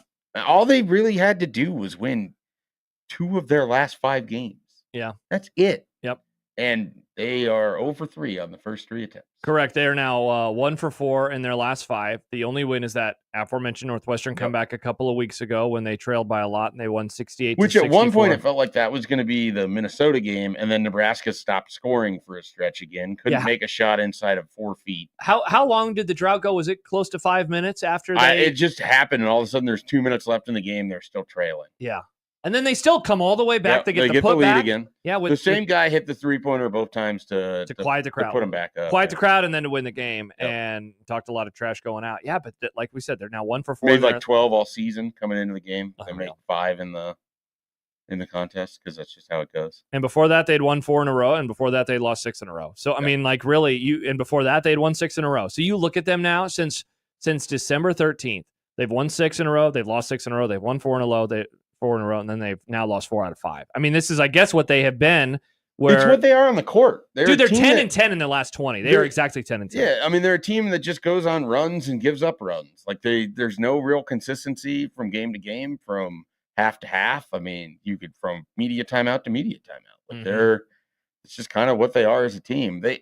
There's a point where they were massively overachieving, and now it feels like they're underachieving, and it's really what that just tells you is they're a mediocre college basketball team, and it's a soft bubble. Yeah, for sure. Last year's team would not even be on the last year's team wouldn't be near the bubble because the quality of college basketball was that much better. Yeah. Was it you who said it, or was it Happer that brought up Casey earlier today? Was that you? It wasn't me. Oh, that wasn't you. Somebody, who in the world did I hear? I heard somebody saying that today, where it was Casey. Maybe like there was an underappreciation almost now of what he meant for the team beyond just the scoring, but what he meant for the program over the last couple of years, and how they need that guy right now who is just going to, spark things and get things going again. Yeah. And I think what you could also make a case that like last year's team had Jawan and Bryce, but it also had Casey and rink mass. So like Yes. you had other people that could produce. This year's team, you have no one to rely on that isn't Bryce Williams. Yeah. Because even Jawan has disappeared in large stretches where you really could have used him. And then you have these guys who can have moments. And Saturday, you got good performances out of 4 players, and Andrew Morgan was good enough to continue playing, but you got nothing really from Mia, Wooster, Ulyss. Gavin Griffiths barely plays anymore. Burke's a net negative. Dude.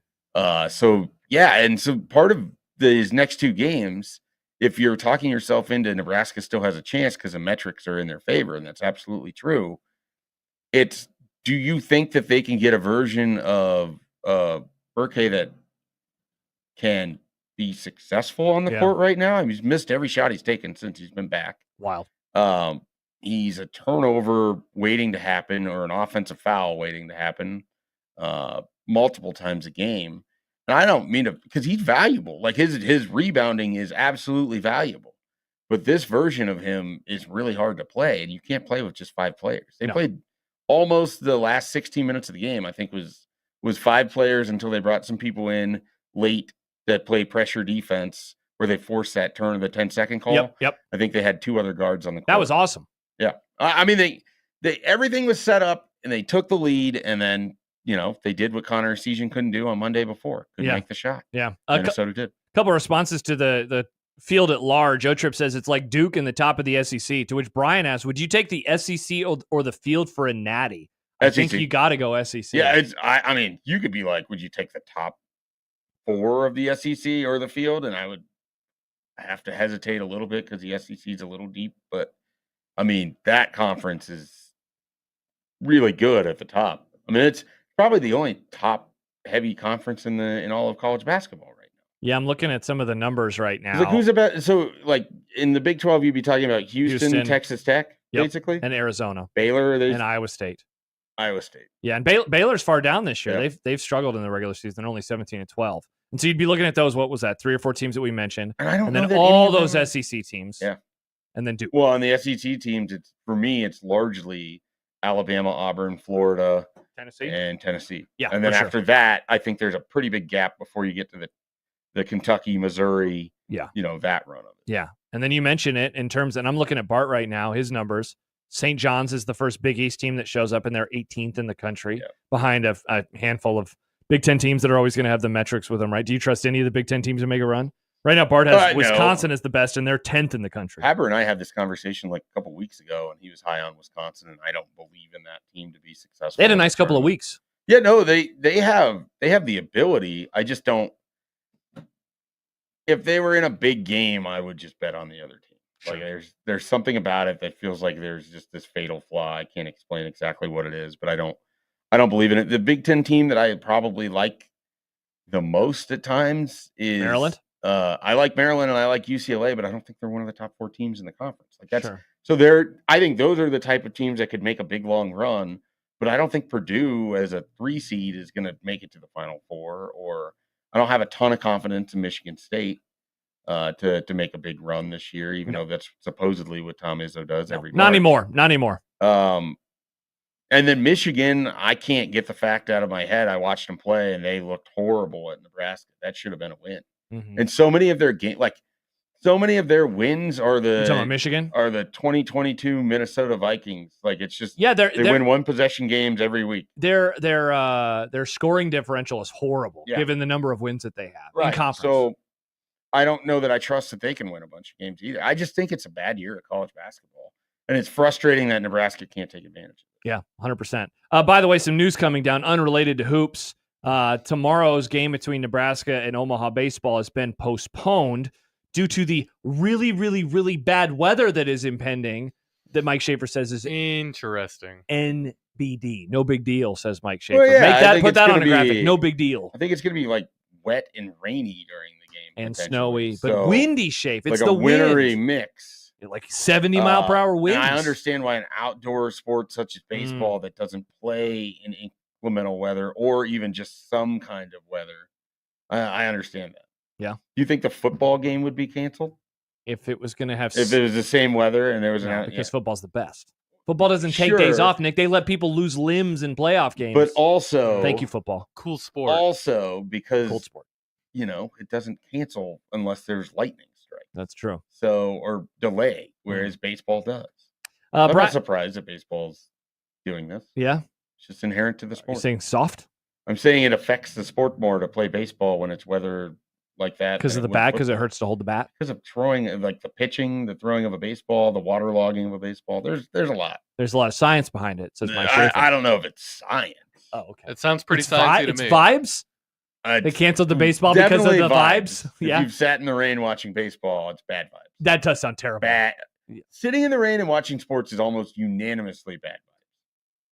That was weird. The TV just turned to channel 6. It's almost like it wants us to find out about the news. No, but Nick, I didn't do that. I didn't touch the remote. I'll turn it back. Look, there's your baseball. No, that's fine. Settle down, Nick. I've always had a suspicion that would happen because I would look and I'm like, why is it on channel 6 right now? And there you go.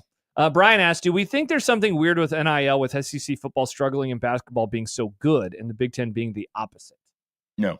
It's just, I think it's just that sometimes you're having a year where your conference is down in one sport and up in another. Well, I think the SEC... And they have really good coaches down there. I think they have great coaches, and I think that they've had good basketball programs. And they added Texas and Oklahoma, who have had some good basketball. It's just you don't think of it as a basketball conference, but they have some really good... In our lifetime, they've won a ton of titles. Yeah, I mean... Way more than the Big Ten. They just have really good teams. Yeah. I always growing up thought of it as Kentucky, but then, Florida wins back-to-back titles and Auburn's made it to the national championship. Well, and then you just think Tennessee's had good years. The coaches in the conference are... Yeah. Bruce Pearl was great at Tennessee, now he's great at Auburn. And so if the comparison is that, then I think that because I think the Big Ten has fantastic coaches for football. Yeah. And I don't think the SEC's coaching is nearly as good. No, definitely not. Top to bottom. Yeah. And especially without Nick Saban lording over everything.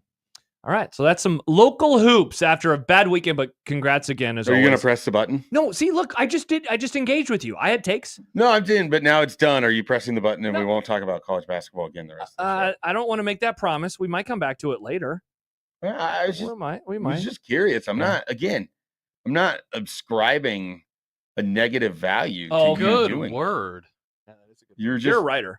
You're allowed to, if there's just things you aren't interested in, you can just touch the button and tap out. Yeah, well, I mean, not for the job though. Well, that's what I mean. Well, but if you didn't have it with the job, no. See, but then the listeners will be like, he doesn't even want to talk about this. So why are you here talking about it? You would just be on a specialty show where there's never any basketball.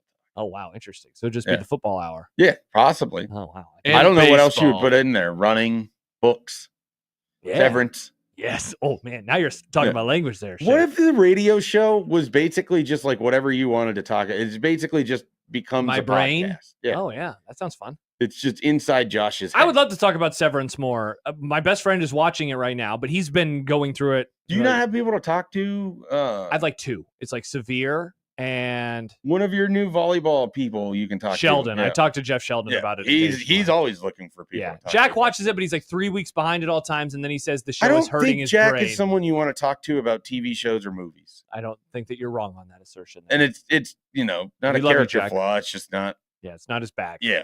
Yeah. So I got like two people. I got Severe and Jeff Sheldon, but soon to be my friend David, who is 3 episodes behind now. Okay. So he'll get caught up probably. So you're like out there trying to recruit people to watch the show. Yes. This is your wife won't watch the show.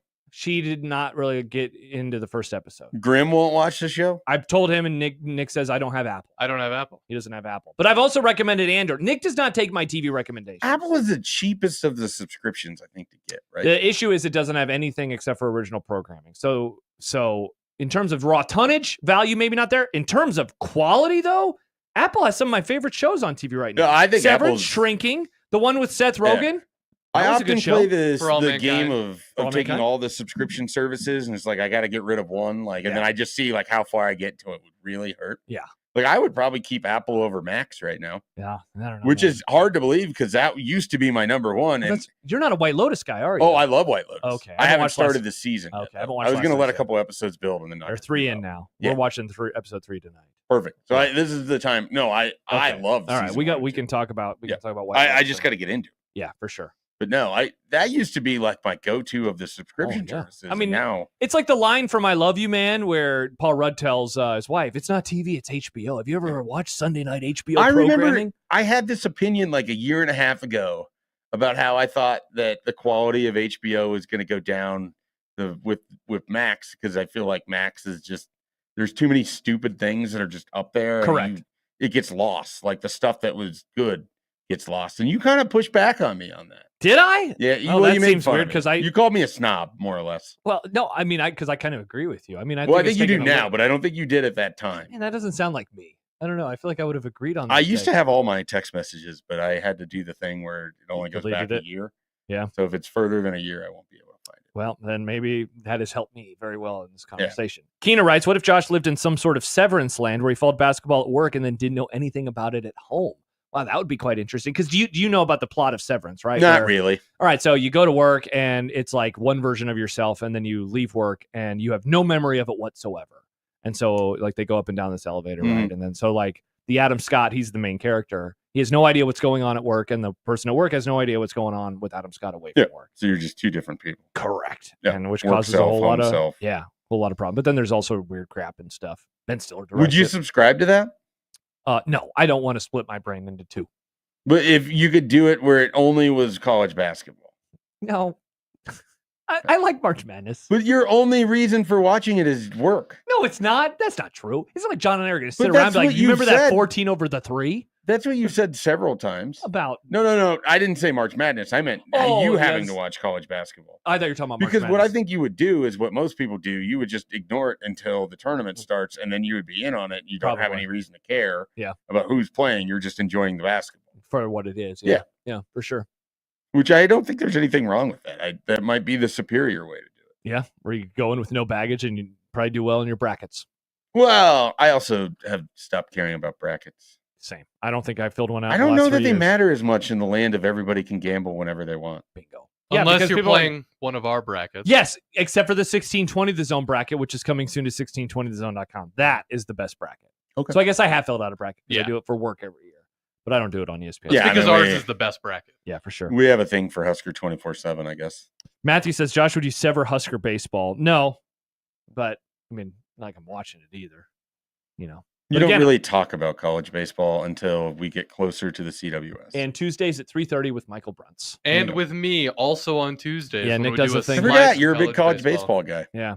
Yes. Yeah, he does a segment called A Slice of College Baseball. I've already got the segment for tomorrow ready. One of my best friends is a diehard. He sends us updates after like every inning. So I know what's happening with Husker baseball as it happens. It's very nice. All right. Well, when we return, probably some football, maybe some NFL. We'll continue to dissect Josh's brain and what he would touch the button for and what he would not. I'm going to try to find something for you. Maybe music discourse. Who cares about music? You would touch the button. You would never be able to hear music again. That'd be a bummer. I do like hearing it because you like music as it's part of accompanying things. You like scores in movies. When we were unpacking, we were listening to the Beatles this weekend. That was nice. You listening to the Beatles? Yeah, I know. Who knew? Crazy. Right? All right. When we return, we'll do all of that and more. Plus, I get to explain to Mike Shaver what is happening with college football playoff expansion. That'll be fun. More teams? More teams, more auto bids, or fewer auto bids? You got to teach me the difference between less and fewer. The thing has to do with the number. Perfect. We'll figure out what the thing and the number is as well. Josh Peterson and Mike Shaver. It's Unsportsmanlike Conduct here on 1620 The Zone.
Dudes will literally sit around and talk about the 2014 World Cup when Germany beat Brazil 7-1. What a Was it time. 2014? I didn't know the 2014. year. You're just going off of it. Yeah, it was 2014. It was my first year doing the show. And All right right. now, On in the the air. bottom of the ninth, Germany might have a chance to beat Brazil in the qualifiers. Oh, I was for the going to World say, why Baseball is it a Classic. D, but it's for Deutschland. Yes, Deutschland. We should normalize countries the way that they're pronounced in their country. Yeah, Japan isn't Japan; it's Nippon.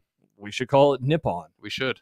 I can't wait to watch. I don't know that I. You're out on Deutschland? No, I Not mean, a big Deutsch guy. I don't know that I have a strong feeling on that one way I or think the it's other. kinda It's more weird. just like me not wanting to evolve based off of years of knowing. Oh, wow. I think Dude, gotten old Deutschland- fast. Deutschland is more fun to say. You'll than get here. Germany. Yeah. Dude, I felt If old you're today. not already here, you'll get here. Well, I am. So today, I had all sorts of issues with my phone's work email over the weekend. It seems like something happened with a lot of us here at NRG Media, and so I was trying to get it fixed. Well, once I got it fixed, all the emails showed up, and I was scrolling through my messages, and the person who helped me saw that I had all these stupid categories on here, and he was like, "Hey, do you like that?" And I said, "No, I think it sucks." And he was like, "Well, just do this and this and switch it over."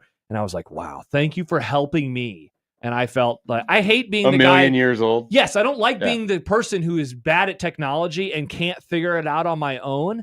And I felt like that in that. I moment in get time. really annoyed when I have microphone issues or I can confirm that you do not audio like that. issues with like a StreamYard or a Oh, yeah. Zoom, and then like CBS. Sometimes I need to do a Skype, or sometimes it needs to be a Zoom. Well, not anymore. and Right. it's just, well, whatever it is now. But it's infuriating because you have all these different logins. Like my Skype account, when we had to do Skype, was from 2009 maybe, and nothing was working the way that it should. And Yeah. it just drove me insane. And then that had nothing to even do with trying to get your audio to sync up as it's supposed to Horrible. for the video. Horrible. And it's for like a 90-second spot. Yeah, it's not. That's the thing This that isn't a drives me 2-hour insane. podcast. Joel says, Josh, share the knowledge. I hate my mail right now. Folks, I'm happy to help you out. So if you open your mail app, let's all do this together, unless you're driving. Here's another sponsored idea: Tweeterson Tech Tips. I don't know. You get a tech company Yep. sponsors it, and Yep. they tell you what the tip is, and you either make it on a spiffy graphic Oh, Canva, Nick. Nice. or What is it? Josh's Tech Tips or Tweeterson's Tech Tips? Tweeterson Tech Tips. Wow, that's alliteration, Nick. That's- Brazil won, by the way. And then Nice. like it's sponsored, and you're every day. All right. Like there's just a different tip for your listeners every day. Okay, well, I'll see if I can come up with one every day, but I can't help out Joel and others. So Well, it doesn't the thing is, if you get like an iFixit or whatever Yeah. to sponsor, yeah, they send you the helpful tips. perfect. You just attach the Tweeterson Tech Tips to it. They sponsor it. You're broadcasting it out. They're getting people that are like, oh, wow, these people know what they want. I better go to that store. Look at Tweeterson. So if you click the three, and Shafe, you could maybe do this on your phone too. If you click the 3 dots in the upper right-hand corner, it's probably set to stupid categories. Now, it's not called stupid categories. It's just called categories. What app is this? This is the mail app. I don't use a mail app. Okay, there you go. I Change just use it. a direct app of the service. Yeah, that seemed to be the problem that everybody was at, because I just use the direct app too, and I haven't had any issues. Well, what about the app on your computer? The I Outlook don't app? use I use the Use the web browser. Yeah. Like speaking of old people, I like the Anyway- web browser more. Anyway, click it over to I list think view. we and need to it's- normalize using the web browser more. Thank you, than the Shaver. apps. Apps have more issues. The web Alright. browser is like the fail safe. List view. I was trying to finish list view. Everybody, change it to list view. Joel, get back to us. Wow, you go to the web browser for your email? I No, do that for Gmail, but not for my work email. I mean I do it for my email for both places, my work Yeah. and because they're both Gmail. See, so. I do my work email on the native phone app, on native mail app, and then my other stuff on a different phone app because I don't want to mix and match. I like knowing if I go to this mail app, it's the one for. I am a me. bad employee and just don't check my work email from my phone unless Shave. I absolutely have to. Wow. See, and Usually, I don't would mind say just swapping back and forth. It's pretty easy. weeks pass before I have like a work email I really need to respond to. Wow, really? And so my thing is, if I really am needed, I have a million other ways that you can get a hold of me. And thankfully, I have your phone number. Joel writes, Tweeterson, the saver of Yeah, but my you also phone have my- experience. My Email. I can personal contact. email, I can yeah. just. I can contact you. I know where you live. I'll just come and knock on your door. Help You're me, welcome to Schaefer. do that. Where can I send my Super 6? I'm gonna do If that. you would like to hand deliver your Super 6, Maybe I will. Baymon writes, I would prefer Jack Mitchell's tech tips. What do you think about Jack helping out?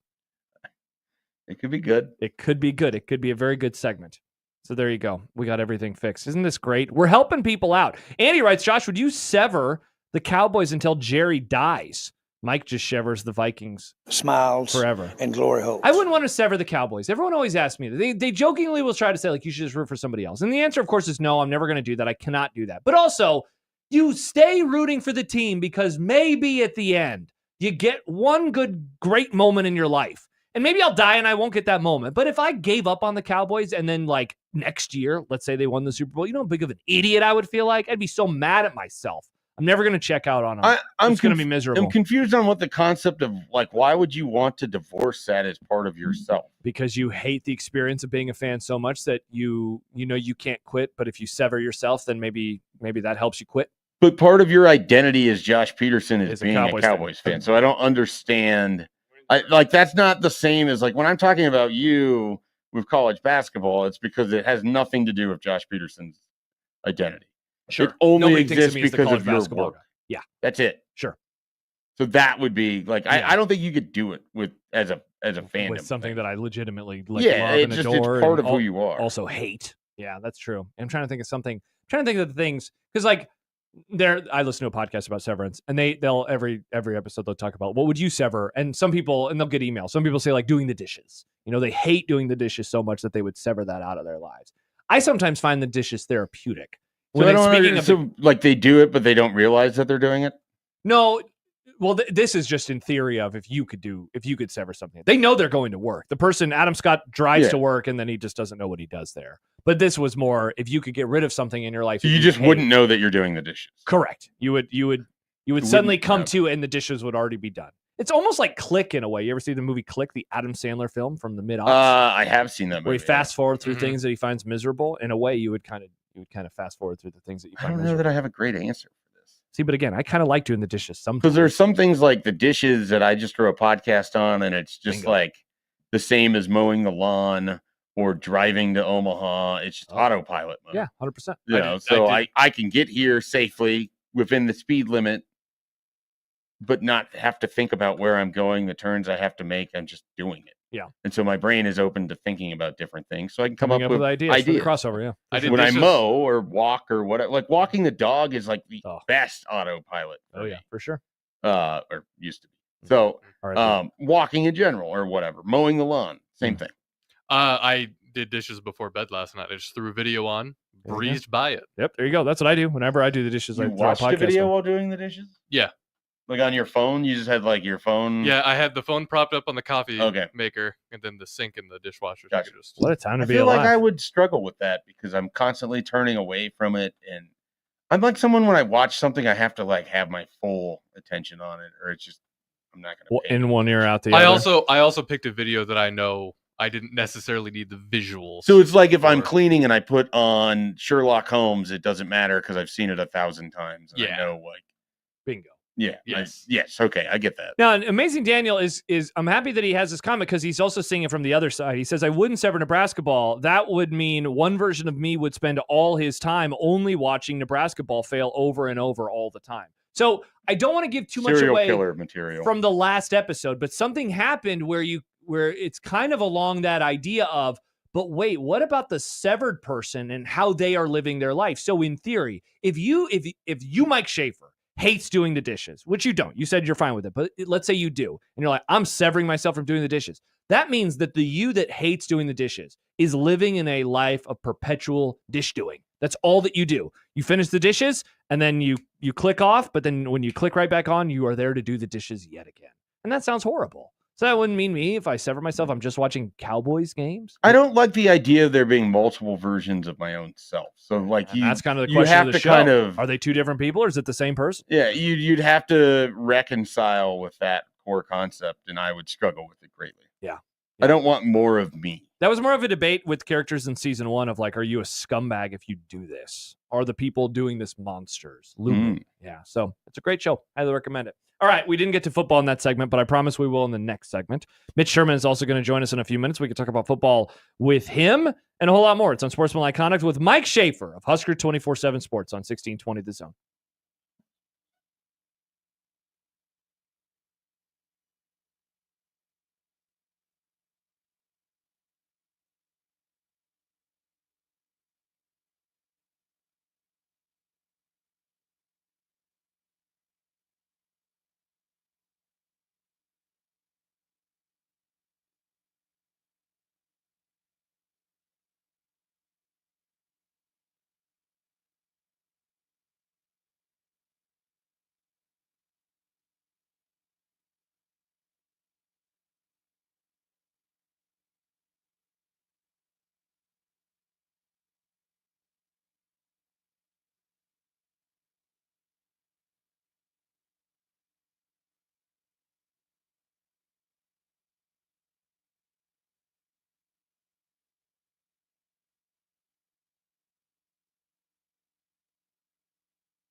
Josh Peterson, Mike Schaefer, Nick Grimm. It's Unsportsmanlike Conduct on 1620 The Zone and 1620thezone.com. Also available on zonetv.live. John will still be off tomorrow, and that is because Creighton has an early game at Seton Hall, their final road game of the year. That game will tip off at 6 o'clock, pregame at 5:30. So an abbreviated Unsportsmanlike Conduct with yours truly and Caleb Henry. Oh, fun. Sitting in for the first time. Another one of my softball teammates. Another one of your softball teammates, indeed. HuskerMax.com. So Caleb and I will hang out tomorrow with Nick from 2 until 5:30. Steve says, I don't want to do the dishes. There you go. People don't want to do the dishes. I like doing the dishes. Growing up, we never had a dishwasher. I always had to do them by hand. Yeah. It was the worst. I guess I don't want to say I like doing the dishes. I don't mind doing the dishes. I definitely don't want to clean off a big pot that has a bunch of stuff stuck to it, though. Mm-hmm. That's why every time you cook, you got to make sure you fill it up with water afterwards. It makes I mean, the process you let it soak easier. a little bit. Oh, yeah. Dump it down the drain, and then you wipe it so it's a little bit clean. Then you put it in, and then you're good to go. We have somehow, Shafe, made it to 340 without talking about the NFL. So before we bring Mitch Sherman on, let's talk a little bit about the greatest sport in the history of mankind, though not in the 2024 season, the NFL. Deebo Samuel, the news of the weekend, right? Getting traded to Washington. Now, I know how you feel about Brock Purdy. I know how you felt about the 49ers. You were never as doom and gloom about them owning the league as I was. And that might have been. They never did. And they never did. They still have not won a Super Bowl with Kyle Shanahan as their head coach. This does. I read an interesting article on Defector earlier today from Ray Ratto, where it's kind of like the voice of the bad. It's kind of like the end of an era, if you will. With I thought that, and I guess I've said this about Christian McCaffrey as well. So I don't want to just step all over my own opinions, but Deebo and what he was able to do, the Swiss Army knife of 2021. Where he's running the ball a lot to the point where he's like, I don't want to run the ball as much because it's going to hurt my value. I'm going to get injured, et cetera, et cetera. That changed the offense, and he helped drag them along into a way deep postseason run that I don't think anyone really saw, where they won in Dallas, they won in Green Bay, and then they lost to the Rams in a game that they very much could have won. And if they get to the Super Bowl, the guy just catches the interception that's right in his hand. They win the game, and who knows? Maybe they beat Cincinnati, and they actually win a Super Bowl with perhaps the worst of the playoff teams in the Kyle Shanahan era. And then there's a contract dispute, right? They do get him signed, and they're still really good. And, of course, the 2023 season, they make it back to the Super Bowl. That is a great team, but they run into Patrick Mahomes. They lose at the very end of overtime, and now a year later, he is suddenly in Washington. Is this move more interesting to you from the San Francisco perspective of, wow, end of an era, what does this mean for them moving forward? Or from the Washington perspective of, okay, this will be interesting to see how he fits in and how many good years he has left with a young quarterback in Jaden Daniels and a team that had a much deeper run than any of us saw coming in his rookie year. Yeah, I think it's interesting on a couple fronts. It's interesting from the Washington perspective, probably most of all for me, what this looks like for the offense, how you work him in or in what way you can utilize him that's different than Terry McLaurin, so you're getting the best of both worlds there. Terry McLaurin is famously the receiver that everybody loves and thinks is underrated to the point where he's probably not even underrated anymore, but he's good. Mm-hmm. And Deebo Samuel has had kind of a wild career because you think that it's better than it probably actually is, but his career is like really a combination of a bunch of really big moments. Yes. And a couple nice half seasons, but not like this. He's never really put together like a full season of just sheer greatness, right? Because he's usually just been banged up for a game or two here or there. Mm-hmm. So it's one of those where you wonder what version that you're going to get of him, how Cliff Kingsbury plans to utilize him. Can he still be valuable if he's just a receiver only type player? Does he have to be a gadget type guy? Does it work better to have a gadget type guy when you already have Jaden Daniels, where you can run some sort of play where you're basically faking the handoff to the running back, faking the jet sweep to a Deebo Samuel, and then throwing to a wide open Terry McLaurin on essentially an option pass type thing. So there's just a lot that you can do and build off of there. That 2021 season is actually the only time that he has gone above 1,000 yards receiving. Yeah. 1,405. He averaged 18.2 yards a catch, which is ridiculous. He, to me, is a prime example of wide receivers should be dictated. Like, if you think a wide receiver is great, he needs to have 3 great years to be considered great. That's the only thing. Because there are a ton of wide receivers that can do it for one season. Yes. Like what the best wide receivers are able to do, which is why, you always laugh when I talk about why I think Stephon Diggs is great. Still. He's great because he's always been great. Yes. Like he doesn't just ebb and flow up and down. Correct. All Yeah, the I know. time. Yeah. And so like to me, you kind of have to be able to prove to do that. And he had 6 receiving touchdowns, 8 rushing touchdowns that year, 14 total, 365 rushing yards. So he had close to 1,800 yards from scrimmage. Yeah. But the 3 years following that, let's see, 850-ish, 1,100-ish, and 800. Yeah. Total yards from And then scrimmage. he's on camera getting in a fight with your kicker for missing field goals and everything this season. Yeah. And it's just... And it was super toxic, right? The whole year in San Francisco was bad. The whole 49er experience just seemed bad. Like, you're just listening to some of the stories coming out of that after the season. Like, a lot of guys that just didn't like each other playing on that team. Yeah, I'm remiss to give the Philadelphia Eagles credit for anything, but I have something kind to say about the Eagles. It's pretty wild now in hindsight that they were able to survive the personalities of which they have. Yeah, and I mean a brutal Super Bowl loss, an absolute meltdown the following season, and then a so-so start this year before then they just ripped through the league. Meanwhile, I mean the 49ers, they probably feel the same way. Like, wait, we got there as well. We should have been the team, but we ran into the Chiefs, and they followed up with an absolute stink bomb. And I know that they had injuries, and McCaffrey. That situation was weird from the jump in August, where he suddenly is showing up on the injury list, like the 2 days before the Monday Night Football opener versus the Jets. But yeah, I mean, it seems like a franchise that is very much in the need of a fresh new start. Not in terms of like fire Kyle Shanahan or bringing a new quarterback, but it's just the vibes were pretty terrible in San Francisco this whole year. Well, and I think the NFL, other than last year, as in 2023 version of the Chiefs, you usually just can't turn it on when you need to turn it on. Correct. Like, you kind of got to be good and show the work throughout the season if you're going to be good. Yep. Yeah, you can win a Super Bowl without being the best team in your conference or even the top 3 best teams in your conference, and it's not that big of a shock, but you have to show the work. You have to prove that you can be that good of a team at some point. Yeah, you definitely. Otherwise, it's too hard. So that's one of the big moves that happened over the weekend. We can talk some more football later on. Are you, as a Cowboys fan, mad because Cowboys gave up more compensation for like Jonathan Mingo than but Debo's contract dictated a lot of that. Sure. Right?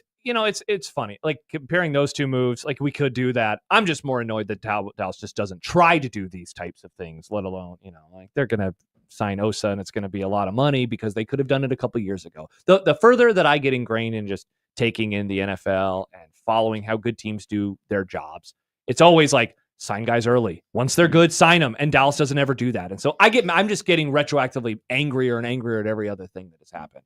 I'm sorry, Shafe.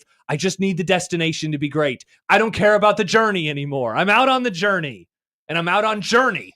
Well, that's because your journey. I'm also out on journey. Hasn't been a good one. They won 12 games in a row for 3 years. That was fun. I enjoyed some of those games. Deron Bland and all the pick sixes. Remember the pick sixes? That fun. Part of the journey was good, but it's just the journey kept continuing. Yeah. You didn't arrive at the destination. Ran into a brick wall. You needed to get off the stop before. I know. Terrible. It's like Dexter season 4, Shafe. Get off the ride once you're done with season 4. That's what I should have done. I should have stopped watching the Cowboys on January 1st. We'll talk some college football a little bit later on, including I just continue to ruminate on Husker football and do people care right now about them? And so I'm trying to ask it in a different way today. So we'll do that before we talk to Michael Severe. But when we return, Mitch Sherman of The Athletic will join us. We'll talk about some of the things that he has written lately and a bit of a preview of spring ball, which still isn't here for 23 days. It's still so far away, Shay. By the time it arrives, it'll practically be April. It's going to be summer right around the corner, Nick. Baseball. No, it's football countdown time. That next on 1620 The Zone. Sorry.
Mitch Sherman of The Athletic joining us. Hello, guys. The intent that he had in putting this staff together will overrule all of that, no pun intended. Yeah, you've got to get bigger and bolder every time, right? Call Mitch. Call Mitch. Call Mitch. Call Mitch. Mitch. Mitch. Let's go to the Super 6 hotline and welcome in from The Athletic. It is Mitch Sherman, joins us each and every Monday at this time. Hello, Mitch. Hello. What's going on, guys? Nothing, just hanging out, getting ready for the win tomorrow. Have you battened down the hatches? Have you locked up the grill? Have the trash cans in the garage? I was doing some of that this afternoon. I was up on my roof, trying to fix a little spot where I have some potential for snow to blow into my attic. Probably need to address that in a more permanent kind of method before the next storm. But yeah, I'm kind of hoping my grill breaks. I need a new one. There you go. You could just go outside and push it down on the ground right now, and I think that would take care of it. I'm looking for it to be more natural, but yeah, I could do that. All right, perfect. Well, we'll all get on that. Mitch Sherman joins us here on Unsportsmanlike Conduct on 1620 The Zone. Mitch, don't want to give away the whole story from last week that you wrote, but I loved how you finished. You wrote about the aggressiveness that Matt Rule has showed, in particular what he did in November with the addition of Dana Holgorsen. And I was thinking about it again and how it made sense in the moment, though perhaps maybe not with everybody when they did that, when they moved on and brought Dana in. And yet, because it was in season, there's a part of me that still wishes that we could have unpacked it more and discussed the idea of how bonkers and crazy it was. Should that have been maybe the first sign that maybe the pressure is a little higher than we thought that it was, finishing up a year two or going into that idea of the all-important year three with Matt Rule? Yeah, if not the first sign, then there may have been some signs before that, but it's definitely the first big one. If you're mapping it out, that's going to be a big mark on the road. I think we did recognize that at the time, but you're right. It was in the heat of the season, so it was a story where it happened and we discussed it and then had to move on because Nebraska had games to play and still needed to win a game to get to bowl eligibility, which was ultimately a bigger story about moving the program forward. Yeah, the OC change was huge in the context of the season, but getting to bowl eligibility was massive for the program in general. So all of that stuff was happening at once, and then maybe when it was a natural time to look back at what it meant and to look forward somewhat when Holgorsen signed the 2-year extension or the new 2-year deal after the regular season, there was so much other stuff that was going on with coaches leaving and coaches being hired and 16 players coming in from the transfer portal and a recruiting class signing and a team getting ready for a bowl game for the first time in 8 years that it maybe didn't get it to do at that point either. So here we are in March, and it's like, gosh, did we talk about this enough about how big of a deal it was that Matt Rule changed coordinators or hired an offensive coordinator? Not just, generally, if you see that happen, you're promoting someone. You're promoting a receivers coach or an offensive line coach. But to do it with someone completely from the outside was a revolutionary concept. It was massive, and they got about as good a results as I expect that you can get from it. And they locked the guy down after the season, which was ultimately probably the most important part. Mitch, I find myself kind of. There we go. Sorry, we're having technical issues here because of me more than anything else. But I find myself fascinated, Mitch, as I look at the roster. Do you feel like you have a good handle on how Nebraska's roster sits as a team going into its third year with a coach? Like, do you, with all of the new additions that they've had each of the last couple years, I think if you add it up, they've brought in 69 new players over the last 2 years in the 24 and 25 class.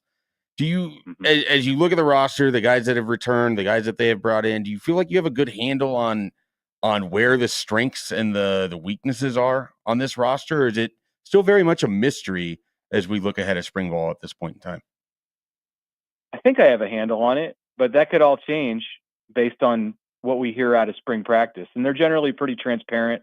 Matt Rule is, and the assistant coaches that we'll hear from, I'm sure, during the spring again. We're just getting a taste of them last week and then some more tomorrow. But yeah, I mean, I can sit down and look over the roster as it's broken down by position and feel like I have a decent idea of where this team is the strongest or where they've made the biggest gains and still have work to do. But to your point, we don't really know because transfers and newcomers, but I think transfers especially it's a crapshoot. Like, I mean, you could pick 5 that you think are going to make the biggest impact in 2025 out of the 16 that Nebraska signed. You'll probably hit on 2 or 3, and then there'll be a couple that are down the list that are somewhat under the radar right now who step up and get into that group. So you spread that out over the entire transfer class and what the percentages are to be able to truly know in the first week of March how this is going to all play out. And I probably don't have as strong of a handle on it as I think I do right now, but we'll know more in a couple of months. Mitch Sherman joining us on Unsportsmanlike Iconic. Mitch, do you think, given that the spring will not end with a game, do you think the intake is going to be different this year? Do you think that the information will be like it always is, right? They're still going to do media availability, but I just wonder that it won't end like normal if that changes maybe the tenor of the offseason a little bit. I don't think so. I don't think so at all, because if you think about springs in the past and the couple that we've experienced lately, with Matt Rule, yeah, other than last year with Dylan Raiola being somewhat of an unknown, although I don't really think he was an unknown. I mean, people have been watching him throw around Nebraska for multiple years before he went out and did what he did in the spring game last year. But usually the spring game is not the event from which you take the most lasting observations into the rest of the off season. It's the things that happen in all of the other practices in the spring. So all of that's going to remain the same. I don't know how much we're going to get eyes on it or how much publicity there's going to be around, internally, like Nebraska's done a lot internally with showing things in previous years. I think that's going to get cut down this year, but you're still going to be able to get information from talking with players and coaches. And you know how it is. I mean, information gets out. There's, hey, this guy looks great. This is the word around the program. So all of that's going to remain the same. And the fact that there's not a scrimmage on April 26th that, has a few drives where you can get a sense of who some players might be. I think it's going to have a very small impact on how much we know about this team or what we learn about them through the spring in comparison to previous years.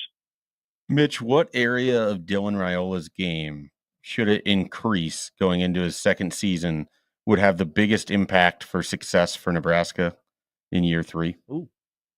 I know it's an unknowable answer and question, but I like to do this to people. Well, I'm going to say this and then probably contradict myself down the road, because obviously the most important thing for him to do, and this goes without saying, is just to be able to continue to refine himself as a passer. Like, he is a passer first, and ultimately that's going to dictate how he comes along and matures and grows in that area is going to dictate the kind of success that he has and the success that Nebraska has offensively in large part. But I will say that I think he has the biggest room to grow in other areas. You watch college football and you watch the playoff, and there were a lot of opportunities to see playoff games, 13 playoff games, or is it 11? Sorry, I think it's 11.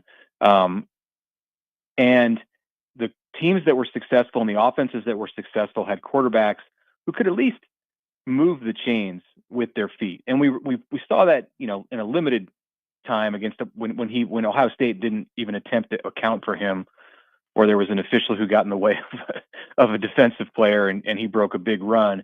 But for the most part, in his true freshman year, that wasn't a part of his game. And I think for him to work on his physicality, for him to work on his field awareness, his pocket awareness, and just being able to get a few yards, being able to incorporate that and make it a part of the Nebraska offense, not looking for him to run for 60 yards a game or to break off big, long runs. But I think they need to be able to use him in some short yardage stuff. They need to be able to use him, when there's just nothing going in the passing game. And that, if he can do that, and if he can improve, it doesn't again have to be a huge thing, but if he can make strides there, I think that might be like something that unlocks a hidden potential for Nebraska on the offensive side. Mitch Sherman joining us on Unsportsmanlike Iconic. Mitch, I don't mean to at all relitigate any of the debate surrounding the Tennessee game cancellation, but I am curious as to what you made of Matt Rule going on the pod last week with who was it, Urban Meyer and Rob Stone, and I mean essentially just kind of saying the thing that I thought that it was why, and that was getting rid of the game because of how tough it would have been or wanting an easier schedule. What did you make of that, given that what Dannon said obviously flew in the face of that? Yeah, Rule said it even more vehemently than some of us said it. Yes. And I said, hey, this is not about money. And there's financial considerations in everything that you do in college sports and college football, but that's not why this is happening. And then, Rule didn't even go in that direction. He's just like, why would you consider playing that game? I think it shows a lot of faith in the Nebraska fan base to be able to just be the head coach and stand up there and say, we don't see any good purpose in playing this game. I mean, the purpose would be if the game was played, and you see other schools, Texas and Ohio State, have scheduling philosophies where they want to do things for their fans and they want to put on great shows for their fans. And, in Nebraska's mind, with where it's at as a program, and this is indicative of the way that Rule laid this out, the way that it can put on a show for its fans is to win the most games possible. Yeah. And that would not include playing an SEC team, a playoff team from 2024 in the regular season right now. Down the road, we'll see. We'll see how the ebb and flow goes, where Nebraska's at as a program, how many games it's expecting internally to win, what the scheduling philosophy of other conferences look like, how an arrangement could potentially work out between multiple conferences to have some kind of a crossover series.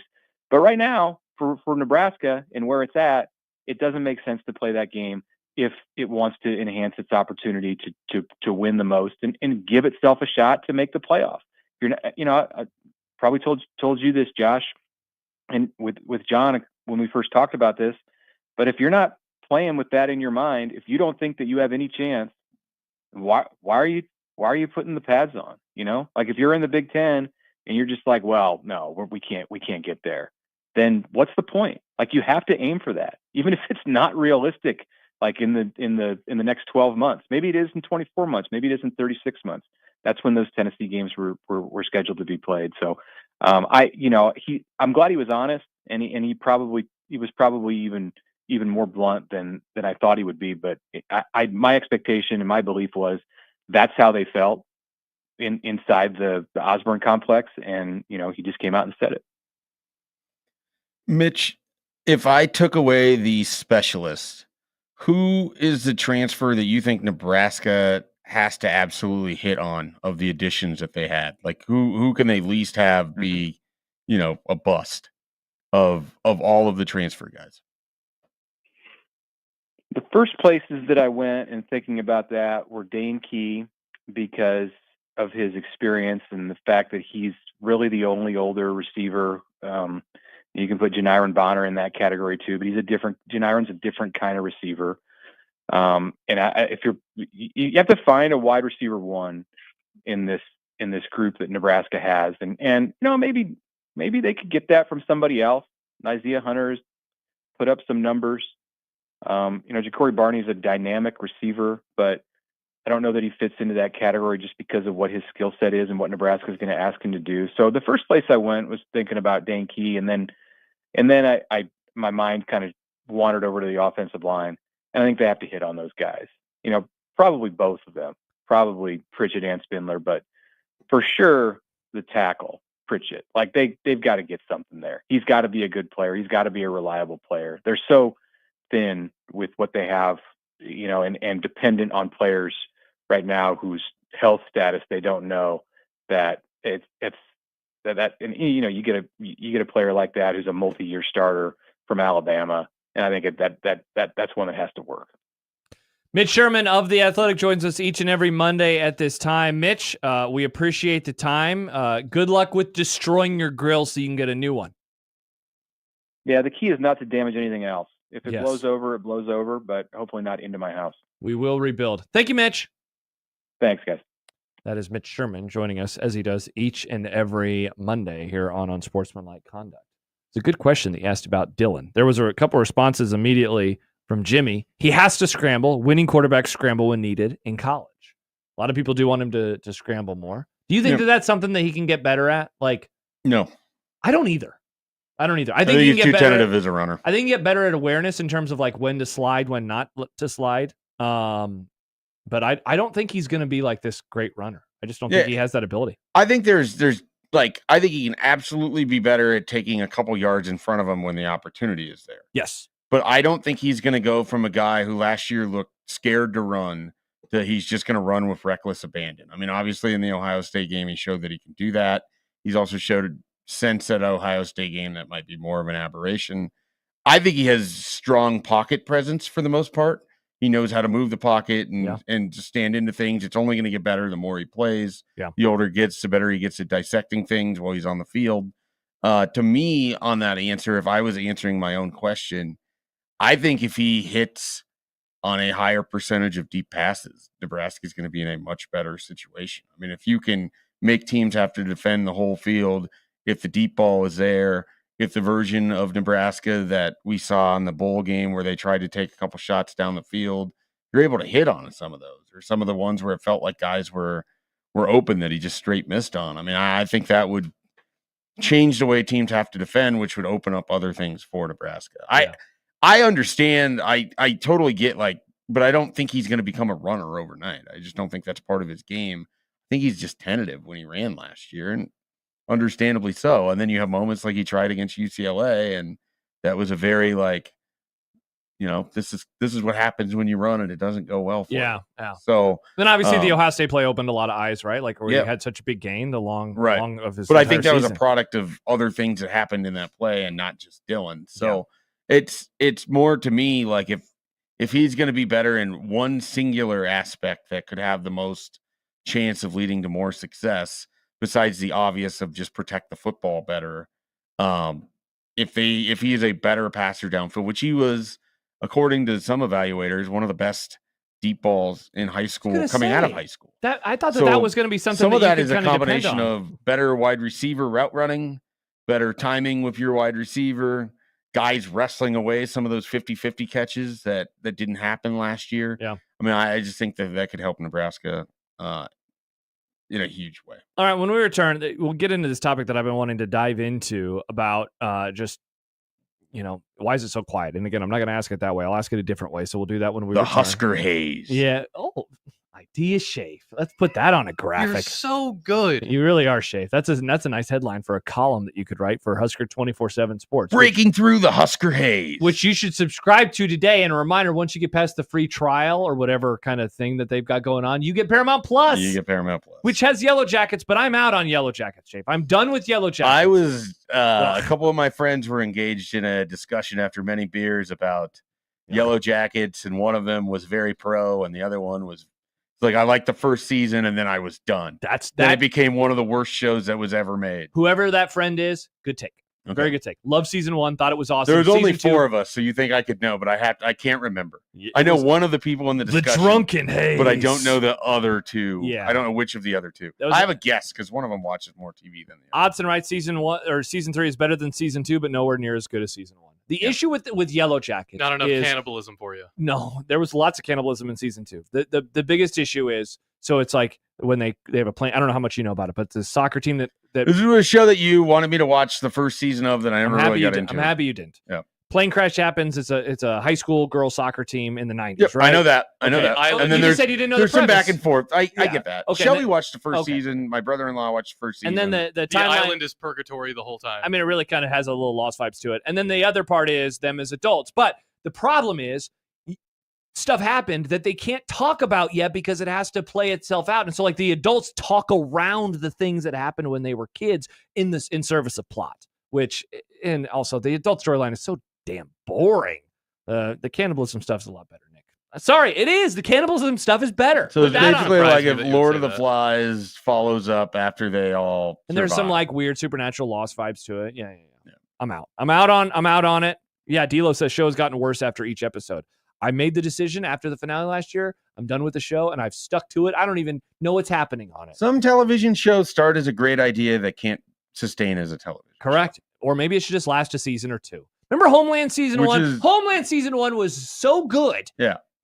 Spoiler alert, he should have blown himself up. It would have been an all-time ending. Yep. But instead he didn't, and then I stopped on that show after Season 3. I love your company, Shape, but sometimes Showtime, their shows go way too long. Well, that's all right. Way too long. Breaking Bad, if it would have been on Showtime, it would have been like 20 seasons. He's still cooking. I got to do this for my family. Jesse, they're both gray in old folks' homes. All right, let's talk Husker football when we return. It's on Sportsmanlike Conduct on 1620 The Zone.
Lots of comments coming in about the show at this exact moment and also earlier. A text message reads, just now getting to the crossover. Grim waxing poetic about Raising Cane's is by far one of the most goober takes I've ever heard. So I wasn't waxing poetic. I don't know, was Shane. just, Seemed like he was waxing poetic. I was just And he saying. was basically reading poems to the chicken. I don't know. Dear chicken. Yeah.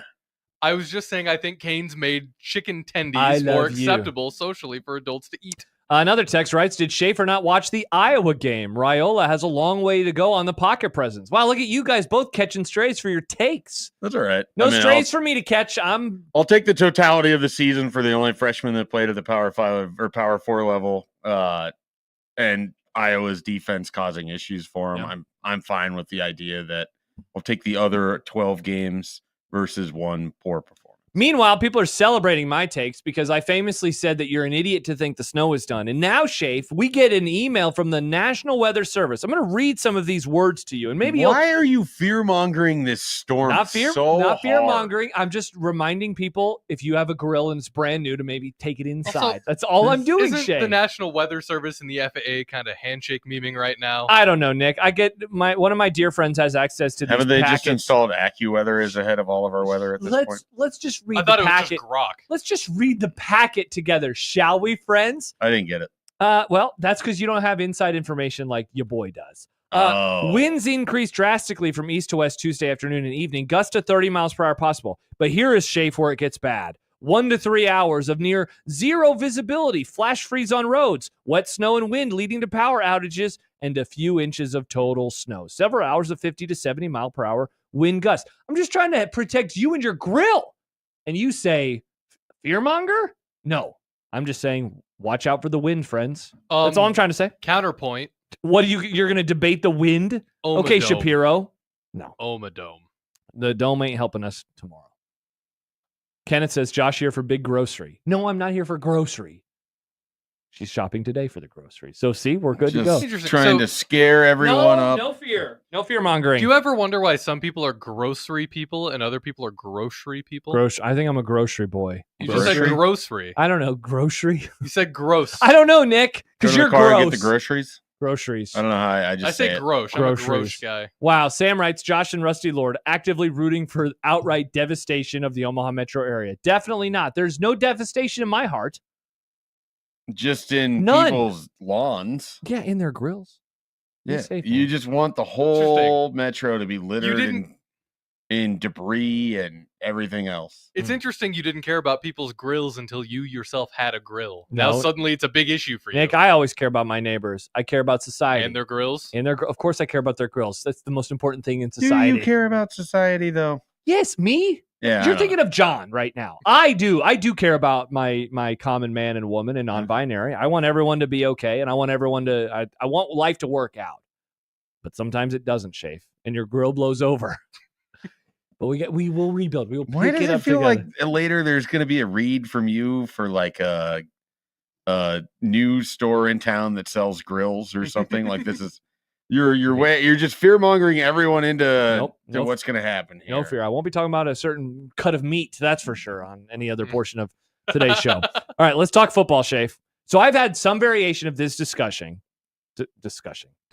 Groceries. Yes. See, my brain is broken. A handful of times since the season. Because of the weather. Yes. He can't think because he's so scared about what's going to happen with the weather. No, I'm dreading going home. Grill. Will you picking even up do the show boxes from with the my- studio tomorrow, or will you just stay Yes. home and the chance that? No, it sounds like it's 6 o'clock is when the bad stuff will get here, and I'm leaving at 5:30. So it'll only affect me. You'll be fine, Nick. And famously, Josh, who cares about his common man, wouldn't want to tape any, record anything to help you get home any earlier. First of all, the show is always live. Second of all, Always. if Nick wants to do the live show, but we're not here live, I'd be happy to help Nick out so we could leave a little bit earlier. Honestly, Nick, I saw one of them. It says in Omaha it's arriving at 8. So Yeah, no, I'll be okay. yeah, Nick, we'll all be If okay. it arrives at all. If it, wow, Shay. Omadome. No, I hope you guys are right, but you won't be. I've had this discussion though with a variety of people. I wanted to do it one more time. I wanted to do it with you, but I didn't want to ask the same question that I always ask, and that is, why is it so quiet surrounding Husker football? I still do think that that's the case, but that's not the way that I want to approach it today. I want to ask it this: are people tapped out on discussing Husker football in the traditional way of years gone by? Because I was trying to think of the last few weeks what we have discussed, And it was like the schedule conversation that took over things for a few days. And I know one that you very much love to engage in. Of course, the stadium changes. But normally at this time of year, we're talking about like expectations. You asked that question of Mitch about Dylan Raiola, and I thought it was a good question. But I also thought it was a good question because it was like, I haven't really heard anybody ask a question like that lately. Am I wrong in thinking I am a good question asker. You are very good at questions. Many are saying so. Is it different right now, or am I just am I the one who's different? Let me offer you a fan theory as to what is happening with college football interest or Nebraska college football interest. Oh boy. And it was actually sort of phrased in the question of which I asked Mitch about the roster. Yeah. I think because we have so much turnover, people don't know who these players are. You don't have expectations for Nebraska took 16 transfers this time and like 20 transfers last. Like there's so many people you don't know what to think of who these players are. You don't know what expectations you actually have of a Rocco Spindler or a Hardly Gilmore the fourth, Dane Key, or Jalen George, or Dasan McCullough, the backup quarterback from Purdue. The expectation that you might have is, okay, these guys have played well somewhere else, but you don't really know how it's going to fit into the pieces of what Nebraska football is. There's been so much moving parts.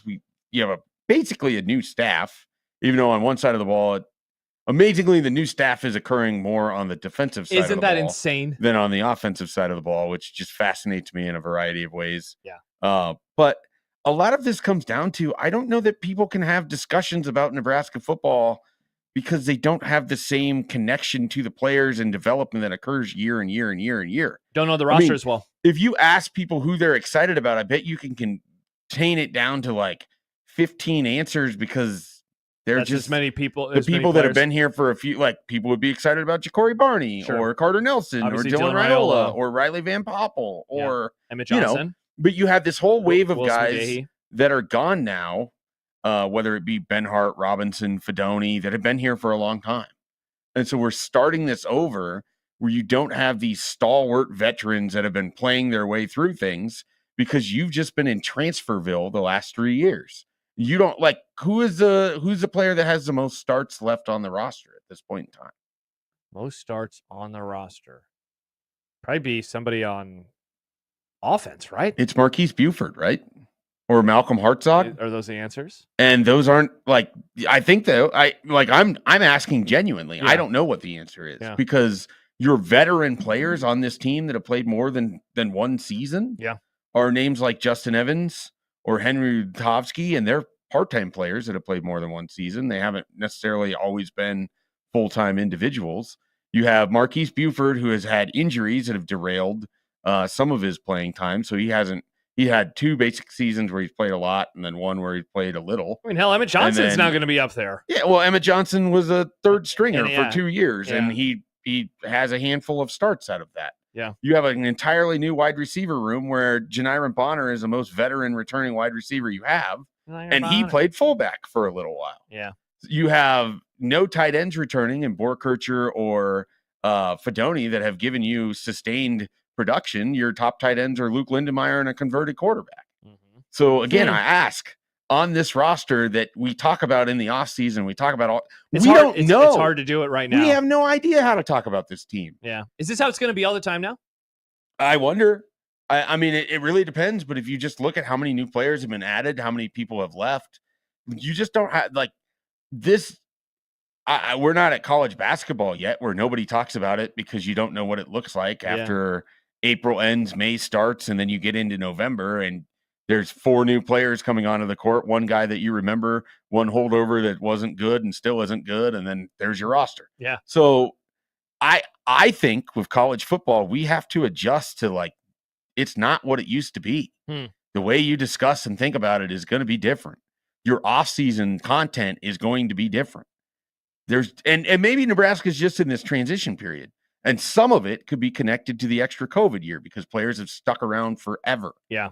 And so you have had Bryce Benhart for 50-some starts. And we've talked about Ty Robinson's potential since 2021. Yeah. And then he just went and kicked ass at the combine. Corcoran was on the roster for a million years. Right, and Corcoran's still on the roster, but he hasn't played in enough. Like, so he maybe could be your most veteran, but he hasn't really played in several years. Yeah. So it's a super fascinating team. So when I asked Mitch, like, do you have a handle on the roster? I don't feel like I do. Don't. Yeah.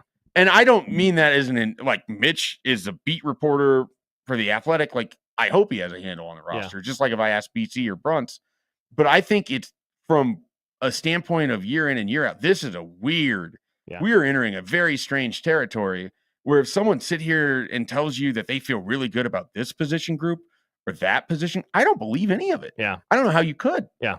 Because there is so much unknown about this year 3. That's why it's like, okay, when we talk about what Matt Rule has done as a program builder, we're now in a 3rd year and you have a bunch of pieces. This is not how he usually does it. You know, it hasn't, it's not like 1 + 1 = 2, 2 + 1 = 3. Like, it hasn't been incremental building. Yep. We're swapping in some new pieces and we have no idea what it's going to look like. Yeah. So how do you have that discussion in the offseason? It's very strange because normally at this time of year, you can't just sit here and talk about the running game and have any idea because you don't know what the offensive line might look like. We don't know what Dana Holgerson's play calling is. Is it going to be a lot like the Wisconsin game? Yeah. Is it going to be more like what they did at Boston College?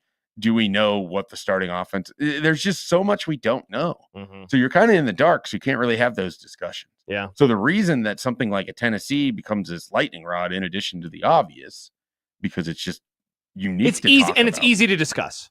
It's something to discuss. Yeah, and that's true too. Because you have a tangible Tennessee and Nebraska. Yeah. We have no idea who's going to be the second corner right now.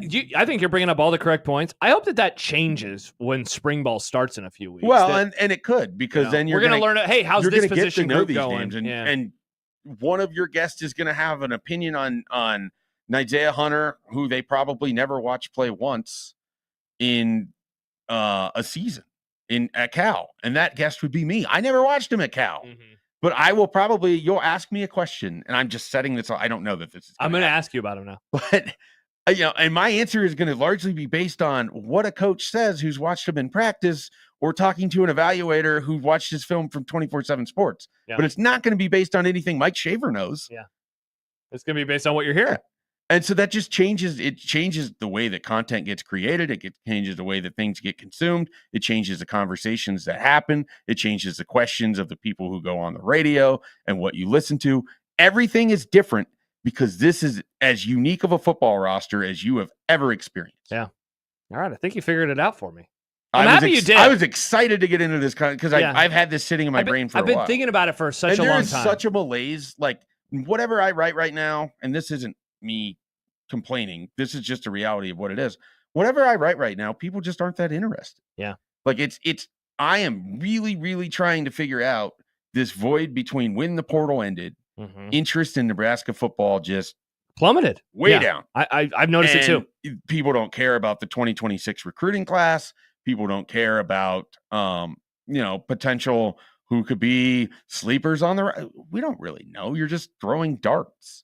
Yeah. And so I always think there's value in just going position by position and talking about players and reminding people who's here. Yeah, for sure. But that's honestly the most valuable content that you can provide right now. Yeah. Here's who's on the team. Let's go over the roster. Here's who could be a contributor. We could do a game on the show. It's literally a guidebook for people that have followed this team 365 days a year, but have no idea what the safety position is going to look like next year. Is this player on the roster or not? A new game coming to 1620 The Zone where we all learn about the 2025 roster. We're going to give you 3 names, and one of them won't be on Nebraska next year. This is actually a good idea. You mentioned we're in the dark. Sam writes, in the dark, like Omaha tomorrow, after all our power lines get blown down. Exactly, Shay. There it is. Husker football, the weather tomorrow, handshake me. But if you have a gas grill, it can work without the need of, you can use a gas grill and cook for yourself if you have no power at home. That's true. If the grill is not blown over and spilling everywhere. Make sure that you get all the bungee cords or rope or whatever it is to attach your grill to something so it doesn't blow. Just get some tent stakes and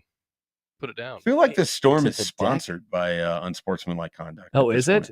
Should we call this storm Unsportsmanlike Conduct? Advertising? No, not a bad idea. They like to name storms now. We could just call it Winter Storm Josh Peterson. Yeah. Duncan writes, why should fans care about recruiting when fans perceive that a fair number of those guys either won't play much or will leave? No, I know that's a real. It's the rub of everything right now, right? That's a real question. Trust me, my job is to figure out how to answer that question and provide content. Yeah. And I'm not admonishing anybody for caring about stuff or not caring about stuff. No. The reality is people press the button, right? They press the button to eject on recruiting coverage, I think. And so as someone whose job is tied to it, I have to think about this. Yeah. And for me, it probably comes off as a surprise maybe to others about the malaise that is right now. But I feel like it's been this way since Rocco Spindler. Like that was the last bit of news that had any kind of interest. Yeah. That wasn't just a scheduling thing. I would agree. Or Mike Eckler. Sure. So those are that's like kind of that was the last thing before the scheduling. And then, it in a lot of ways this upcoming year feels like Nebraska has a new coaching staff. Yeah, and a new team. It just doesn't like there was a text that we just got now a moment ago from Dan. Roster turnover is not what Rule promised. Like that is the funny thing about this whole year 3 stuff. And I know that it's going to come up more and more is year 3 that he had at Temple and Baylor was about building to that moment. And now restarting is way too harsh, but it definitely isn't. I don't feel like they've been building to this moment. But so if I was Matt Rule's PR person here, my answer to that would be, it's not the same college football when he was in year 3 in Temple and Baylor. Sure, other teams are dealing with the same. How the sport has adjusted. Everyone's dealing with the same thing. And I think one of the most interesting answers that I don't know that we've heard from Matt Rule, and he's been asked it in a variety of ways, but in what way have you had to make the biggest change from where college football was to what you are now? And it's not just that there's NIL or there's a transfer portal or the college football playoff is different or the Big Ten's a super conference or whatever it is. Yeah. Like, how are you inherently adjusting your roster building and your program building because you were this guy over here on this part of the divide? Yeah. And that doesn't necessarily work in 2025. And Nebraska hired that guy. So what version are they going to get in 2025? Like that is the fascinating part of Matt Rule to me. Yeah. Because if you were relying in your heart of hearts and saying Nebraska is going to be good in 2025 because Temple was good and Baylor was good, you're betting on something that doesn't exist 7 years later, or 6 years later. Yeah. The over a decade later now from the Temple stuff. And Matt Rule is not betting on that. No. Like that's what he has shifted. Yeah. And so and I think that's what you want. I mean, I think part of what should excite people is that he has said he doesn't want to fail. He'll do whatever he has to do to make this work. And he has shifted his philosophy. He may not have talked about it openly, but this isn't what it was supposed to be when he got hired because he's had to adjust since then. Yeah. So what does this final product look like? And what does year in and year out look like? Those are the really kind of big picture questions I'm fascinated by. 178 days away from the start of the season when Nebraska travels down to Kansas City to take on the Cincinnati Bearcats. And then I will be at Soldier Field watching My Chemical Romance. You hear the sentence that I know, it's wild. Absolutely wild. Shafe mentioned. I don't even know how you can follow that. We're going to follow it with a commercial break. I think we all need a palate cleanser, and so we'll let the ads do the talking. Need one. Yeah, I don't even want to look at Nick. Well, that's good. Let's just stare into each other's eyes over the next few minutes. Things like Soldier Field and My Chemical Romance, just horrible things out loud. And Devo. I don't even know what that means. I'm the Whip It. Whip It real good? Yeah. That person? Yeah, band, yes. Oh, it's a band? It's not? Okay. I found out Papa Roach is not the person. I thought it was the guy. I thought the lead singer of Papa Roach was just Papa Roach. Shafe mentioned the CFP. We'll talk about that before Michael Severe joins us. Is he on the phone or is he in studio? Who knows? I don't know. I haven't heard from him. Well, I can't wait to find out with Michael Severe. He joins us on Michael Severe Monday. Does he have an open? Nope. I just had lunch with him. I don't even know. I know. What are you going to ask him? You just talked to him for like an hour. It was a good It was such a good conversation. We realized that I was going to be late at like 1:37. And I was like, oh, I got to go. Nice. I got to find out where you went. I'll do so during the commercial break when we don't look at Nick here on 1620 The Zone.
Email coming into the Equitable Bank inbox. Shafe, you're going to like this one from Dan. He writes in the subject line, Mike Schaffer.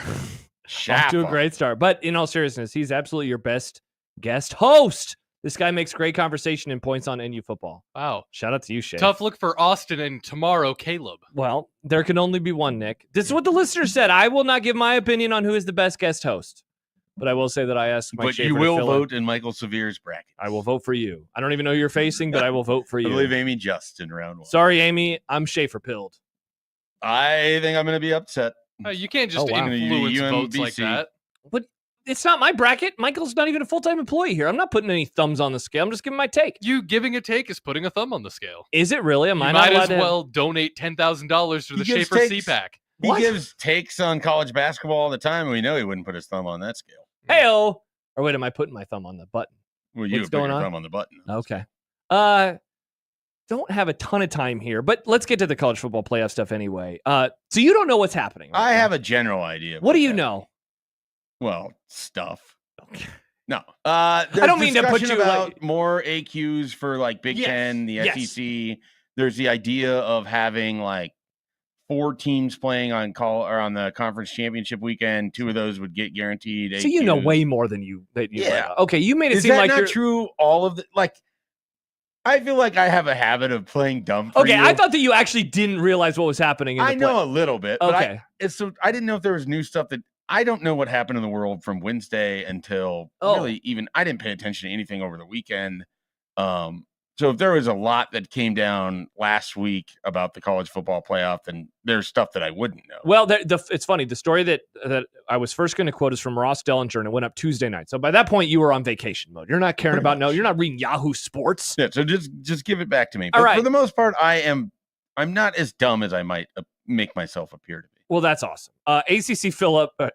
Good God, my brain. I am so tired. ACC Commissioner Jim Phillips. Thank you, Nick. He had a quote to Dellinger that I was going to use last week, and I just never got around to it with any of the shows, where he said that the commissioners needed to be guardians of the game. They needed to be mindful about the greater good. And it was like the first quote that made me think, are they not going to be stupid with the college football playoff expansion? Because I'm really upset with a lot of the ideas. I hate the auto bursts. I hate the 4 AQs for the 2 leagues. I hate the 2 AQs for the Big 10 or Big 12 and the ACC. I don't understand why we can't just keep sticking with the format we have now. Bingo. It's a great format. Because the SEC had their feelings hurt. We have to completely change everything. From your lips to God's ears. Because a team that lost to Vanderbilt and Oklahoma and had no business playing in the college football playoff, we have to disrupt everything because of this? 100%. So I'm with you wholeheartedly. And so that quote made me think, maybe it's not going to be as bad as I thought. Well, then today there was a bit more reporting from Ralph Rousseau and Chris Vanini.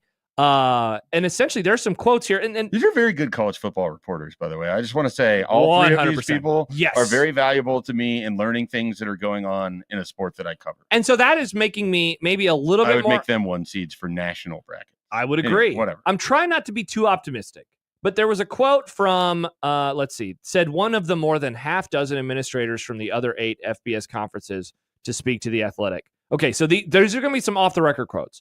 It's wrong and it's pre-rigged. It flies in the face of earning your way into a championship field. Another official from a school in one of the other leagues said, it's ridiculous. And reading from the story again, this is The Athletic, Ralph Rousseau, Chris Vanini. But can mere opposition keep it from happening? The new agreement among the 10 FBS conferences in Notre Dame signed last year removed the need for unanimity within the group to make changes to the format and replaced it with parameters giving the Big Ten and SEC more power. Exactly how much power is not fully known. The weight of each league's vote under the new agreement is not yet clear and may not be fully finalized. Terms of the memorandum of understanding signed by the conferences last year have not been made public. Several people familiar with the deal have confirmed to The Athletic that language in the agreement calls for meaningful consultation with and input from the entire group. One more quote. How can it be considered meaningful consultation if they go with a format that 8 of 10 conferences are against? So all of that to say, it seems like they very much believe that the Big Ten and SEC don't care what they think. And so now they're pushing back. They're not doing so on the record, but they are at the very least pushing back. And so I'm just trying to figure out if this is going to mean anything, or if when they make the announcement about 2026 and beyond, if it's going to be 14 teams or 16 teams with 4 and 4 and 2 and 2 and 1 and 1, like what is it going to look like? At least there's a little bit of pushback, and that the frustration is finally starting to show itself with some of these other leagues. Yeah, I mean, I would rather just see where this goes in year 2 of the 12-team playoff than just assume that we have to blow everything up and start over again. I cannot believe that college football has put itself in position of where it's Major League Baseball, where every conversation about it that has nothing to do with what's going on the field is just you hate it. Like, it's just not enjoyable. Like, it comes off as like a sport that hates itself, which is what Major League Baseball does and all the time. And hates its fans. And the people who are the guardians of that sport, man, what a dumb baseball name. That's your team, the Guardians. The Guardians of the sport. The people who are tasked with leading the sport sometimes they guard. Don't even seem like they're fans of it in the way that Rob Manfred often comes off. Yeah. And then now you have college football where it's like these people are making such unbelievably self-serving decisions where if you just want a world where the Big Ten and the SEC play a 4-team playoff inside of itself to declare its singular champion and then they face each other for the ultimate global college football champion, fine. Like, let's just get to that now. Yeah. Because this incremental step process to it sucks. Because if that's where it's going to go, then let's just do it now. Isn't it wild that it took so the sport comes into existence in 1869 and it takes until 1998 to get a guaranteed 1 versus 2. Now you can quibble with the way you got 1 and 2, but it took us from, again, 1869 until 1998. So that is 130 years. It then took from 1998 until 2014, so 16 years to get us a 14 playoff. It took from 2014 until 2024 to get a 12-team playoff. And now it's probably going to be 2024 to 2026 to get a 14 or a 16-team playoff. Yeah. And like I I'm happy that it expanded. I want it to, like, I'm cool if it goes to 16. I have no issues with that. I don't care if it goes to 14. I have no issues with that.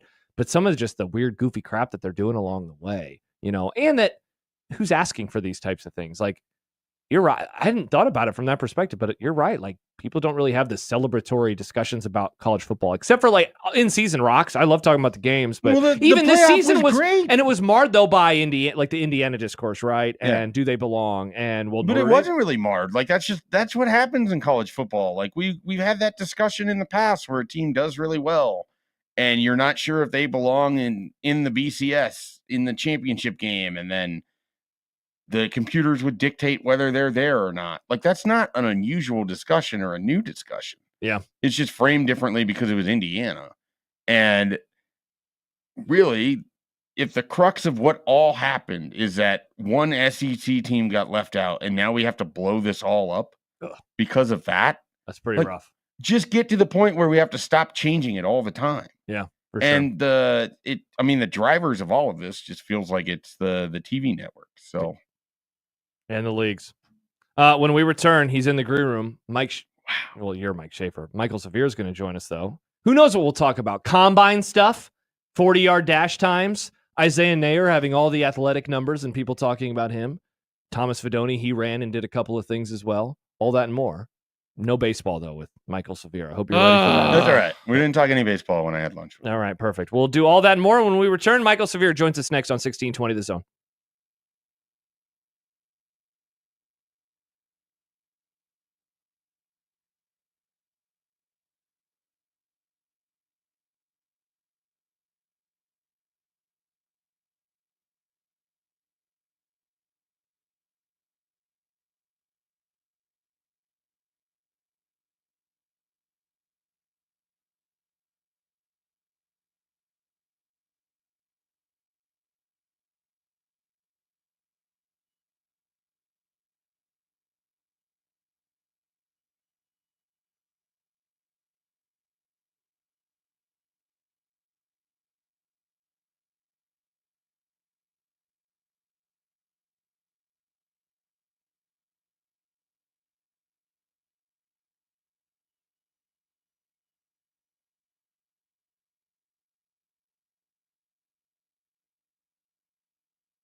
Throw.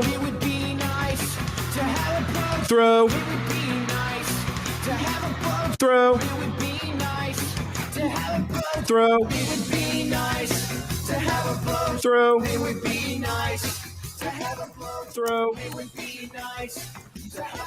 Throw. Throw. The happy hour is on the air.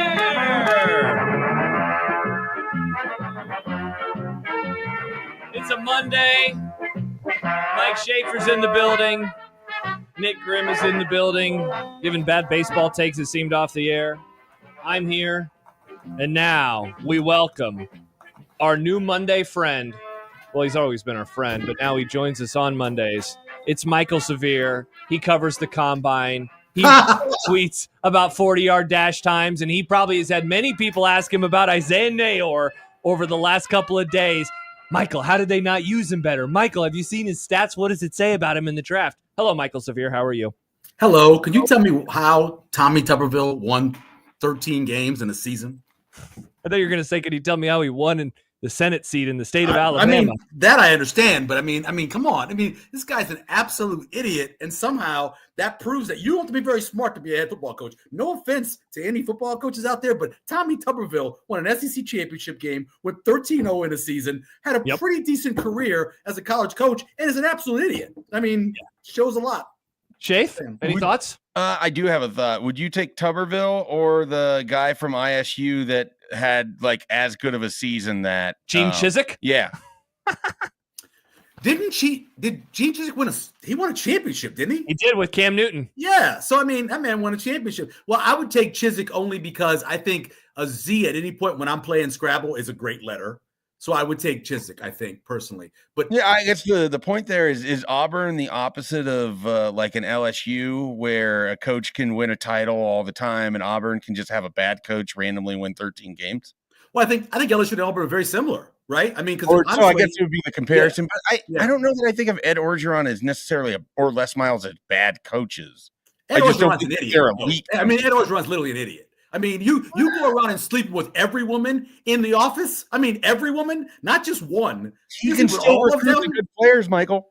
He could recruit his butt off. Obviously, he could recruit women too. He recruits the women. He can recruit the good players. I heard James Franklin make James Franklin. Yes, I would never hire an assistant coach that couldn't pull a pretty woman. I know.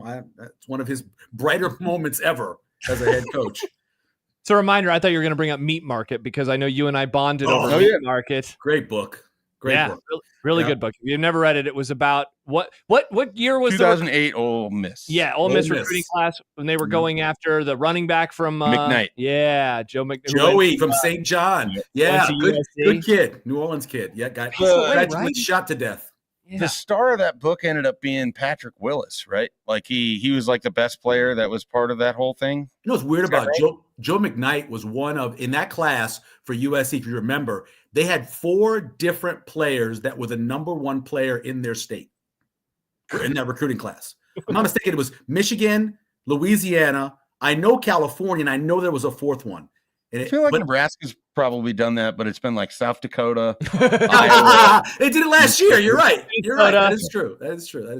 Good call on that. No, Isaiah Nayor wasn't surprised. Knew he would have a good day. It's why when I was doing my rankings, I said I think he would get drafted and probably go somewhere in the 7th round. Not surprised. Yeah. I mean, you're going to stand up on a stage and look 6'4", 220, run and jump well. I thought he would do all those things well. Not surprising. That thing I tweeted out yesterday, production versus athleticism. Mm-hmm. I mean, I don't think there's ever been a player that better represents than him. I mean, all that talent, all that athleticism. And we asked you to catch one pass going across the middle in order to beat Iowa. And you barely, did he touch the ball? Did he even touch it?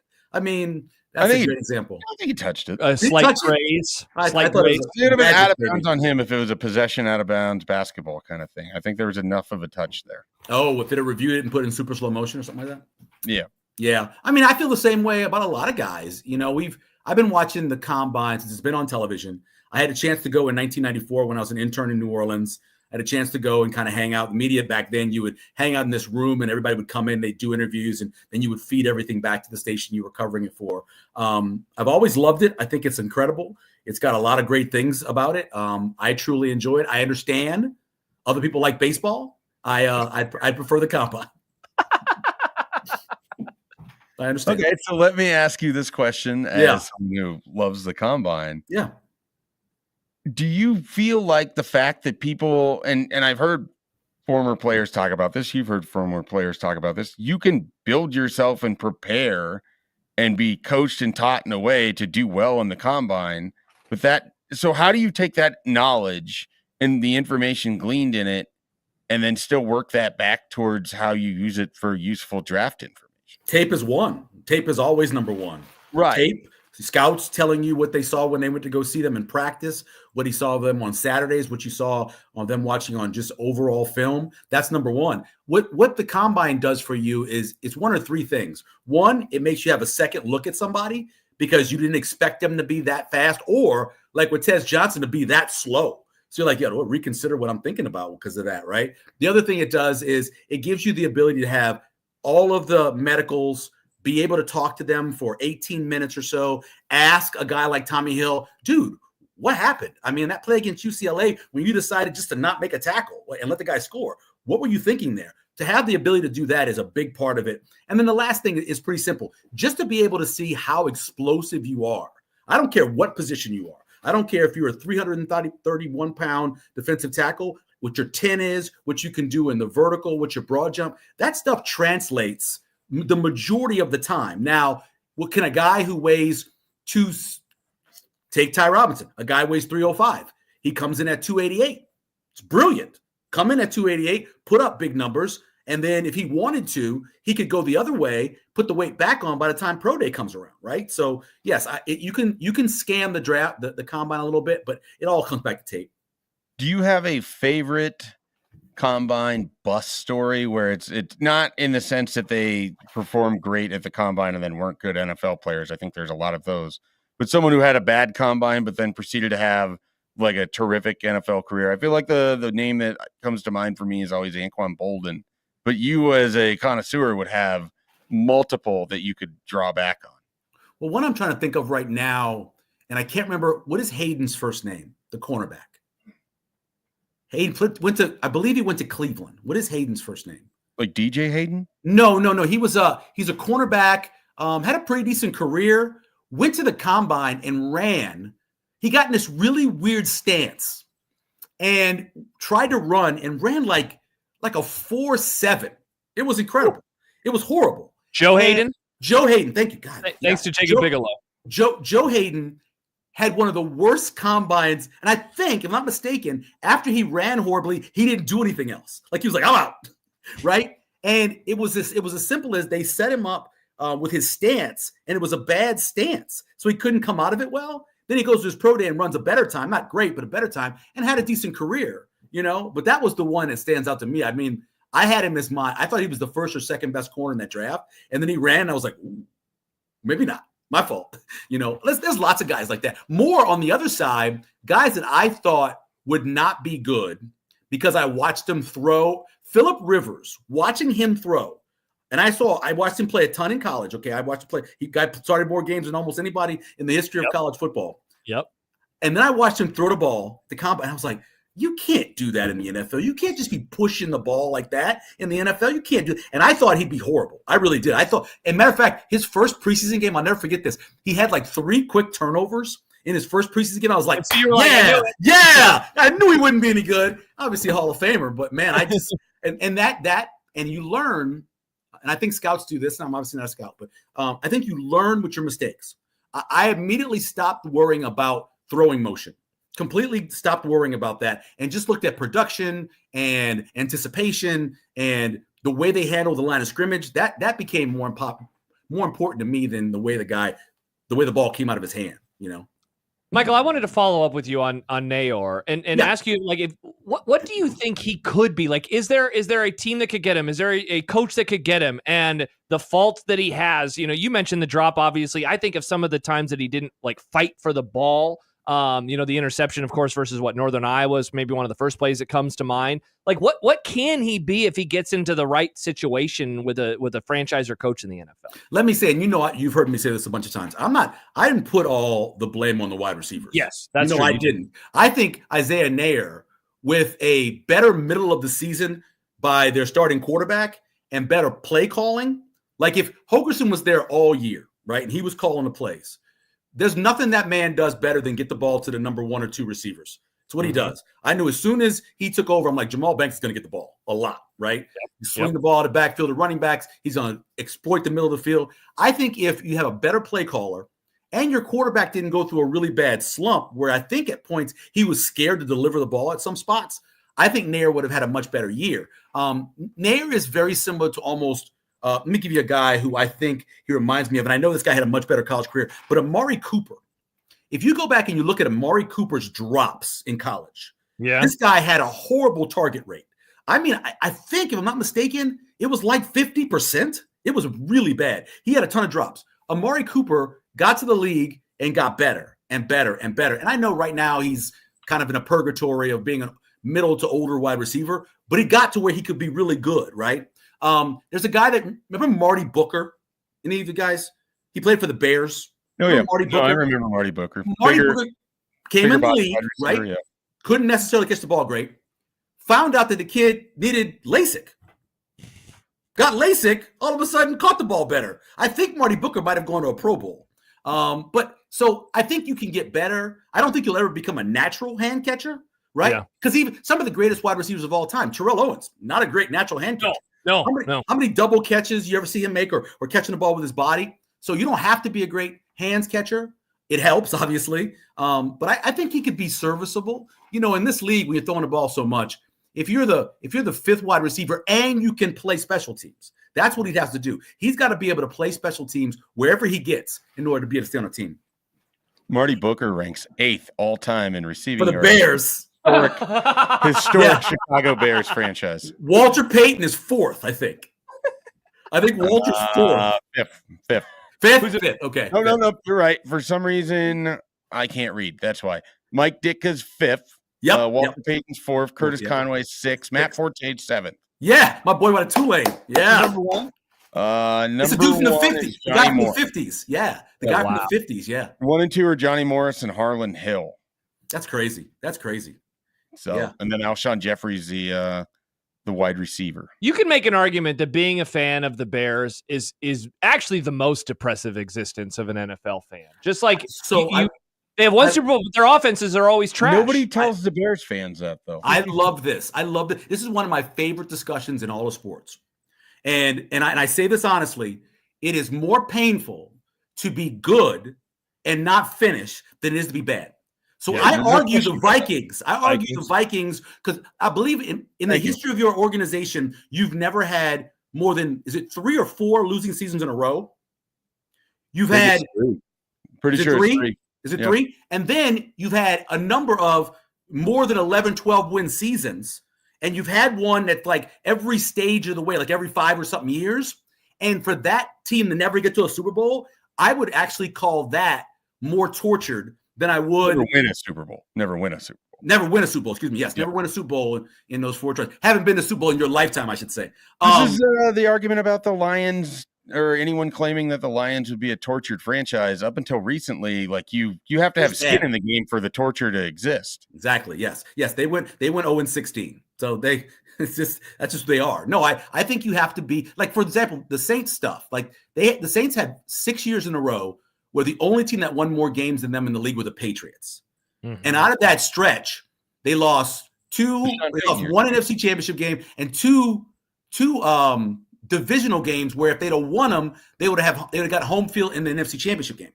So you that's torture when you're that close and you're playing really well and the season just ends like this on a miracle or on a push off or a bad call or whatever else. That's more painful, I think, than just being a fan of a bad team. By the way, Michael, that stat, I never heard that about the Vikings. And I just scrolled through their seasons real quick. And I think the only time that they have had 3 straight sub 500 seasons were their first 3 years ever. People do not understand that they are one of the winningest franchises awesome. in the NFL. They Super just don't have the consistent. Super Bowl. Yeah. In my lifetime, I was born in 88. I mean, I think I'm counting maybe 4 seasons where they've gone sub 500, maybe 5. I mean, it's not that many. That sounds about right. And how many times have they won 12 or more in that stretch? Oh, man. So just in my lifetime, let's see. The first one was 98 when they won 15. Yep. They won 12 and 09. They won 13 and 17. They won 13 a couple years ago, and then they won 14. So what's that, 5? 5 times. If you go 10 wins or more, I mean, then you're adding in like another 5 or 6. Yeah, because that's most likely a playoff team. Yeah. Yeah. Yeah. No offense, Mike. No offense. Hey, I'm a Cowboys fan who came into existence in 96, so I don't feel like I'm having a good time You weren't born in 96. Yes, I know, but that's the first year I remember it. It's pretty bad. Yeah, and I think I've heard people say that before, and the answer to that question always is, modern Dallas Cowboy fan. Yeah, it sucks. But my brother-in-law has been a Cowboy fan since he was a little kid. I mean, my dad had a great time. Yeah, exactly. Yes, they were. My dad was 30 when they won the last Super Bowl. He was having a lovely time. I'm sure he was having big fun. It's like being a Yankees fan over the stretch when they weren't good, and you're like, it's like, oh, we're not winning. I'm like, dude, at this point you got like 24 World Series. Shut up. Yeah, you're a Yankees. Yeah. Michael, 3 episodes ago in Severance. How you feeling? Okay, let me say this to you real quick. What do you think about this theory? Jimma was a plant all along. All along? All along. The meeting at the blood bank or the giving blood. By the way, spoiler territory for those who don't. I apologize. Oh, I didn't know he Shafe was watching. I'm sorry. He's not even watching it yet. I apologize. So that's my theory. I apologize. Interesting. That's quite the theory. Yeah. It's a lot happening, man. Yeah. It's a lot happening. Very intrigued to see how the season is. Wow, Shafe is now turning down his headphones. He doesn't even want to hear your side of the done. I'm sorry. I did not know. No, he forgot his hearing aids. He's deaf. He can't even hear. He's hard of hearing. I did not know that was the case. I did not know that Schaefer wasn't in on it. He hasn't even started it, so I don't know. We're done. I understand. We're done. We're done. You want to? Yeah, we're done. We won't do that again. I will say that I saw that the next episode is extremely short. It's like 37 minutes. That disappoints me because how much is that? It's credits. Yeah, exactly. You wait all week for a show and then you get 37 minutes. Yeah, I'm sure there's a lot of women that understand that, but in general, I don't like the idea of it at all. I don't like it at all, personally. It's like waiting all offseason for a football season, then it's over in the second game when you get blown out by the New Orleans Saints. Or think about it. How many times since we've been doing this, Nebraska had these off seasons where in the first game you were like, oh, mother, I've been waiting all day for Sunday night, Saturday afternoon, and here I am. I mean, it's just, it's the worst thing to wait for something, be so excited about it, and then it be destroyed early. Yeah, it's the worst. Yeah. It's the worst. Mando's excited for you guys, by the way. Just to explain myself, I might watch the show. I don't want spoilers ever. That's good. No, you should watch. You got to watch it. It's the. I don't know. Were you a Lost guy, Shafe? No. Okay. Famously not a Lost guy. Okay, so that's my best example of me wanting to talk about a show as it was going along that I remember. I wanted to talk about that show. And back then I was working in TV still. So we'd come in on. And you worked at the station that had the ABC affiliate. Yeah, and we would talk about it. And it was like, what do you think happened? Where do you think they're going? What do you think the fog was? Who do you think this was? Where the hell did that come from? It was constantly. Now I watched it. I watch it with my son. I watch it with Logan. Nice. Logan is I watch Severance with Logan. Logan is a deep thinker, right? I mean, really deep thinker.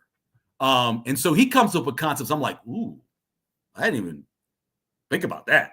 And he's probably right because he's extremely smart. But it's fun for during the week. We just kind of like throw theories back and forth with each other. And when I talk to you, we can do the exact same thing. But it is an absolute must talk about series. It's got to be seen. And Michael, the anticipation now, like this is such an old school show where I love the lead up to it and thinking about it, and then I get to Thursday and I'm like giddy to watch the show, and then it ends and it's like crap. Now I got to wait a week again. Do you watch it early? I watch it Thursday nights at 8. Yeah, I watch it immediately when it goes. Yeah, we watch it Friday. The way to go. Yeah. It's all binging. I mean, I'll binge a show if I have to, but I wish The Bear would release weekly. I don't want to have it all. The last run of like television that I was excited about was when I was getting the end of Better Call Saul, the last season of Atlanta. And you're getting these piece by piece. Yep. And Week you by were week. savoring every aspect of it. Yep. As Shave, the lead up, as watching it. Have you heard my theory about this? It's one of the reasons why I think, and it's not just kids, but I think it's overall population, where we don't have very much patience like we did when I was growing up, because you had to wait. And there were times you just missed the show and you just missed it. It came around the summer when they do repeats. And it was just something about being able to have this wait until something happened. And that's why I kind of went back and I started watching West Wing, and I watched an episode a night to kind of give me that feeling. Obviously it wasn't every week, but it was, 7 a week. And and I would stop myself. As much as I wanted to go to the next one, I would stop myself. I think it kind of it grounded me a little bit. I needed it at that time. I was going through stuff. So I needed it at the time. Sorry.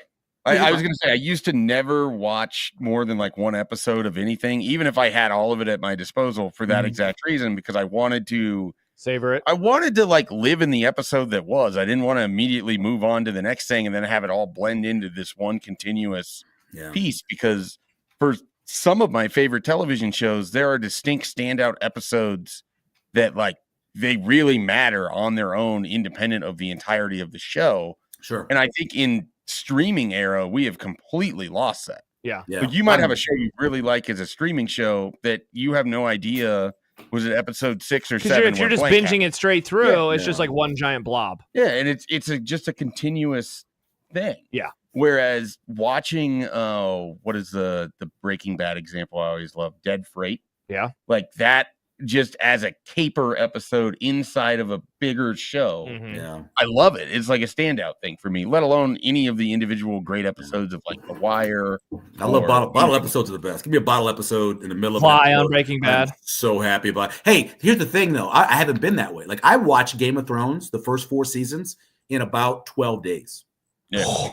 Yeah. And that was like as good as the show got. And then after that, I crushed it. And so I believe that's one reason why I wasn't as upset about the last 2 seasons or last season and a half, because it just wasn't, I don't know. I didn't have the same feeling. I didn't read the books, obviously. So I didn't have the same feelings. Hell, I was looking for, as Josh knows, I was looking for spoilers to look for before. I'm the guy that I'm gambling watching odds on who was going to sit on the throne. I know. Listen, I'm the guy who, while I'm watching a movie, so I watched 7 of the top 10 of the Best Picture nominees, right?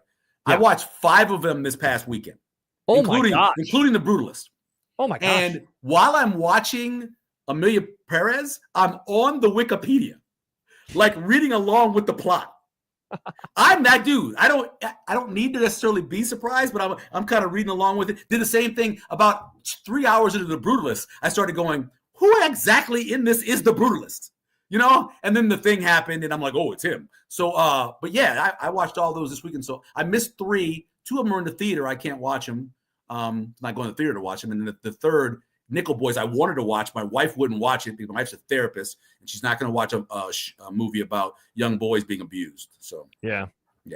All right. This Monday interview was maybe my favorite so far because we were all over the place. We did a little combine. We talked Nair. We talked Severance. Lost came up, and now we're talking Oscar. Celebrated the Vikings. Celebrated the Vikings. The ultimate success. There's a big reason for this because last week I made the mistake of reading some stuff politically, and I came in angry. I came in no way more too, politics for my on Mondays. I came in way too angry last week. I was very upset about some stuff that I was reading. So yeah, I need to stay away from that before I come on the show. Well, and good thing, Michael. I mean, things seem like they're on the up and up around the things are going great in the world. I think so. I think we're going to be fine moving. Yeah, forward. I think everything's. You see? Did you hear about USPS today? No. Yeah, he's shut it down. They're going to shut. One of my favorite government organizations is NOAA.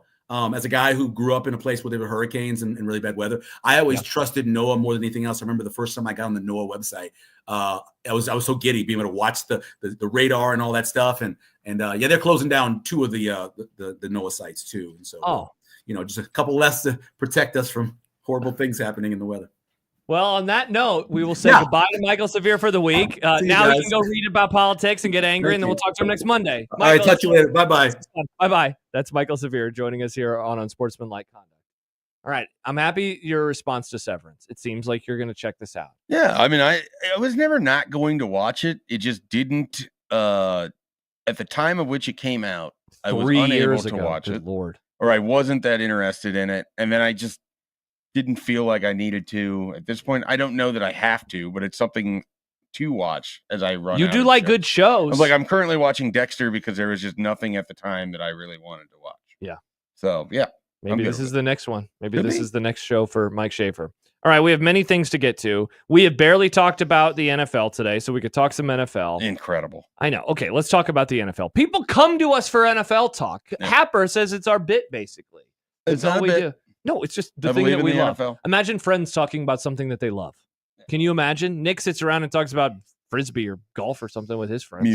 Music. I talk about a lot of I have a lot of friends with many interests. Baseball.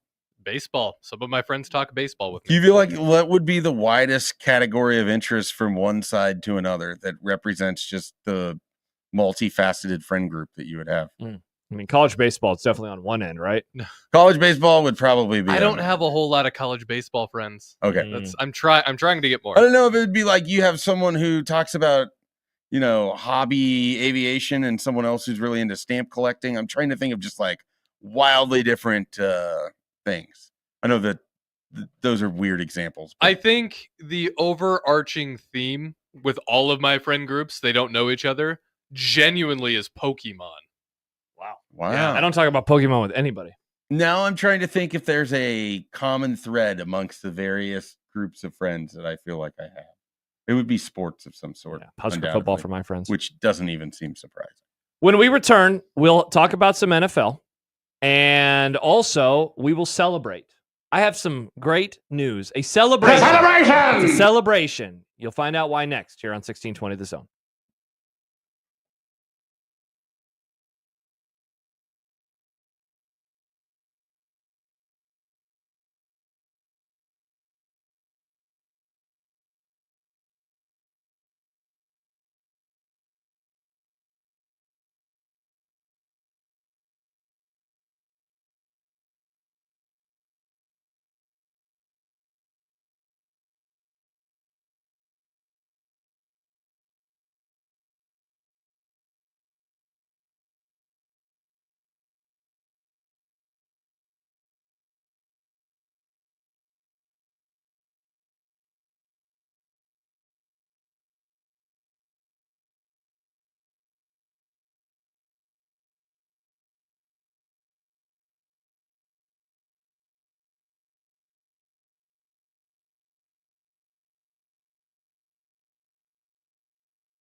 Welcome back. It's Unsportsmanlike Conduct on 1620 The Zone and 1620thezone.com. Appreciate Michael joining us. He'll be by every Monday moving forward. Mondays with Michael. We have a NFL topic to get to, but I did want to read this. 5 years ago this weekend, do you know what we would have debuted? Oh, no, wait, never mind. It's 5 years ago today exactly. Whoa, what? The draft? The blow through. No. The jingle that ended sports, according to one significant other. As Ian writes, 5 years ago today, the Unsportsmanlike Conduct jingle I wrote was released and played daily to fans of the most popular sports and culture show in the Midwest. Wow, thank you. Incredible. Less than 2 weeks later, the entire sports and culture world shut down and still hasn't recovered. Am I to blame? Probably. Revisit this cursed butte here and hit me up if you ever want me to write a song for you that hobbles the entire world. 5 years ago today, the theme song that changed everything began. And then, sports were shut down 8 days later. I was going to say, we're not far from the moment where I knew everything was going to change, which was Fred Hoiberg on the Wednesday of Big Ten basketball. Blowing snot No one everywhere. wanting to be anywhere near him, and he was just sick. Yeah. But everyone knowing what the stakes were. COVID. He didn't even have COVID, which was the odd part about it. He didn't have COVID. I need to go find that tweet. I had like a tweet that it's like, yeah, it's all over. I thought he did have COVID. And people were really mad, but it was all over, indeed. I remember there was, you've been accusing me today of fear mongering. Big fear monger. When we would have discussions on our show about like, hey, do we think things are going to get affected? People would say, you guys are just being idiots. You are exaggerating how big of a deal this is. And then we didn't have sports for like 5 months. So I would say that we did an And okay you did job. a daily radio show. Dude, my God. All right, I'm going to see if I can find this. And I went on that daily radio show. Weren't you the one that was, I guess maybe it was Ravi. Someone was co-hosting with me on the day that they canceled the Big East tournament. It was a wild, wild day. I don't know if it was me because I would have been set to go to Arizona for spring training that had gotten canceled the same day that the Creighton game got canceled at halftime or whatever it was. That was the Friday. Let's see. Oh, here we go. March 11th, 2020. I'm going to retweet it, Shafe. Why? I don't know. I don't see how March Madness actually happens. I think it's all going to get shut down. And wow, one person responded. No chance it happens. You should go respond to that person and say, hey, what happened? Definitely not that guy. That's when people, like, I'll have a tweet during a football game or a basketball game, and then it'll be 7 hours after the game has ended, and they will respond to that tweet as if I knew the result of how everything would play out in the moment of the game. And I always find that just like such fascinating. Yeah. That person just believed in his heart at that time that they wouldn't shut things down because a communicable disease was going to wreak havoc on the world. The next day you tweeted. Sometimes you get things wrong. The next day you tweeted, a request as we process the change in the sports landscape. A lot of us lost sports to watch for the coming month or so, which is a nice way to begin. And then you mentioned, hey, a lot of people lost their jobs. I don't mean to talk about the second part. I just like that you were like, hey, maybe a month. Maybe we'll be back in April. The last thing I did for this radio station until October was a remote at a gym on March 13th. And then I was excited. It's like, oh yeah, I'm going to go and hang out with my dad. We're going to have this party. And then I came back that following Monday and everything was done. Wow. Michael just texted, I came on with you from New Orleans. That's right. With the special show saying this changed everything.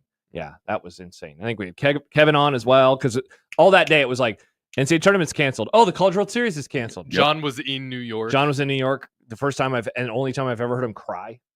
Wild times. So there you go. That's remembering COVID. Let's talk about the NFL though, Shape, because that will. It's a lot better than talking about COVID.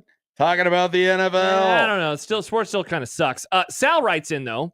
This is a good team to discuss. The Bengals have the most interesting offseason IMO. What do you think of the cheap-ass Cincinnati Bengals this offseason with a lot of pieces and their quarterback going on podcasts and trying to explain how the cap works to fans to put pressure on his owner and the organization as a whole? I don't know if I believe they have the most interesting offseason ahead, but they have one of the most interesting off seasons. I'm like fascinated. Like, how do you go about fixing the Bengals? I feel like they have to sort of start over and figure out what they are going to be beyond just Jamar Chase and Joe Burrow. Like, and T. Higgins. Well, T. Higgins is a free agent, right? And that's a part of this, right? So like they can make it work. My assumption is that T. Higgins isn't coming back because he's probably not worth that amount of money unless you were just committed to, yes, we want this to be what the Bengals are no matter what. Like I just don't see how that works. Well, and the bigger issue with them this last year was not the offensive side of the ball, it was the god-awful defense. But it's also, I think, don't they have issues with their offensive line? Like they have issues all over that roster. It's not like they're healthy T. Higgins away from being a really good playoff team. They might have won a couple more games, but they struggled in a lot of facets last year. Yeah. So I mean, I think they have to kind of like rebuild structurally on defense. It's Trey Hendrickson and then a bunch of questions. And a new coordinator. Yep. Well, you know what's wild? I was looking at their losses. So, they lost to a lot of good teams. Steelers, playoff team. Chargers, playoff team. Ravens, playoff team. Eagles, they won the Super Bowl. Baltimore, Commanders. Playoff team. Commanders, playoff team. Chiefs. But then they have that first loss of the season that started the 0-3 start to the Patriots, and they also went 1-4 after their first 5 games. So they put themselves in such a big hole. I think they're interesting to me because I want to know if they are serious about the putting together a team around Burrow, or if we are like a year and a half away from him asking out because they're just not trying like he wants them to. And I'd be pissed if I were him. Like as a fan of a team that also does not manage the cap or seem to care to. So this is where you're going to talk yourself into Joe Burrow to the Cowboys? No. It's more, I feel really bad for Bengals fans, and I feel bad for Burrow that it's like, sorry that you got picked by the team and ended up having a great nucleus around him. But their owner just does not care to do the things that are required. When you have a quarterback like this is winning the lottery, man. Like, his numbers last year were insane. 43 touchdowns, 9 picks. And you could say, well, Josh, they had a bad defense. And they did, and they were playing from behind a lot. And they were. But 43-9, 4,900 passing yards, 70% completion percentage. Yeah. Like, I know that you and I have had a lot of debates about him over the last few years. I still think that he is a guy you can absolutely win the Super Bowl with. But, man, it just feels like in that conference, I thought he was going to be in the mix forever.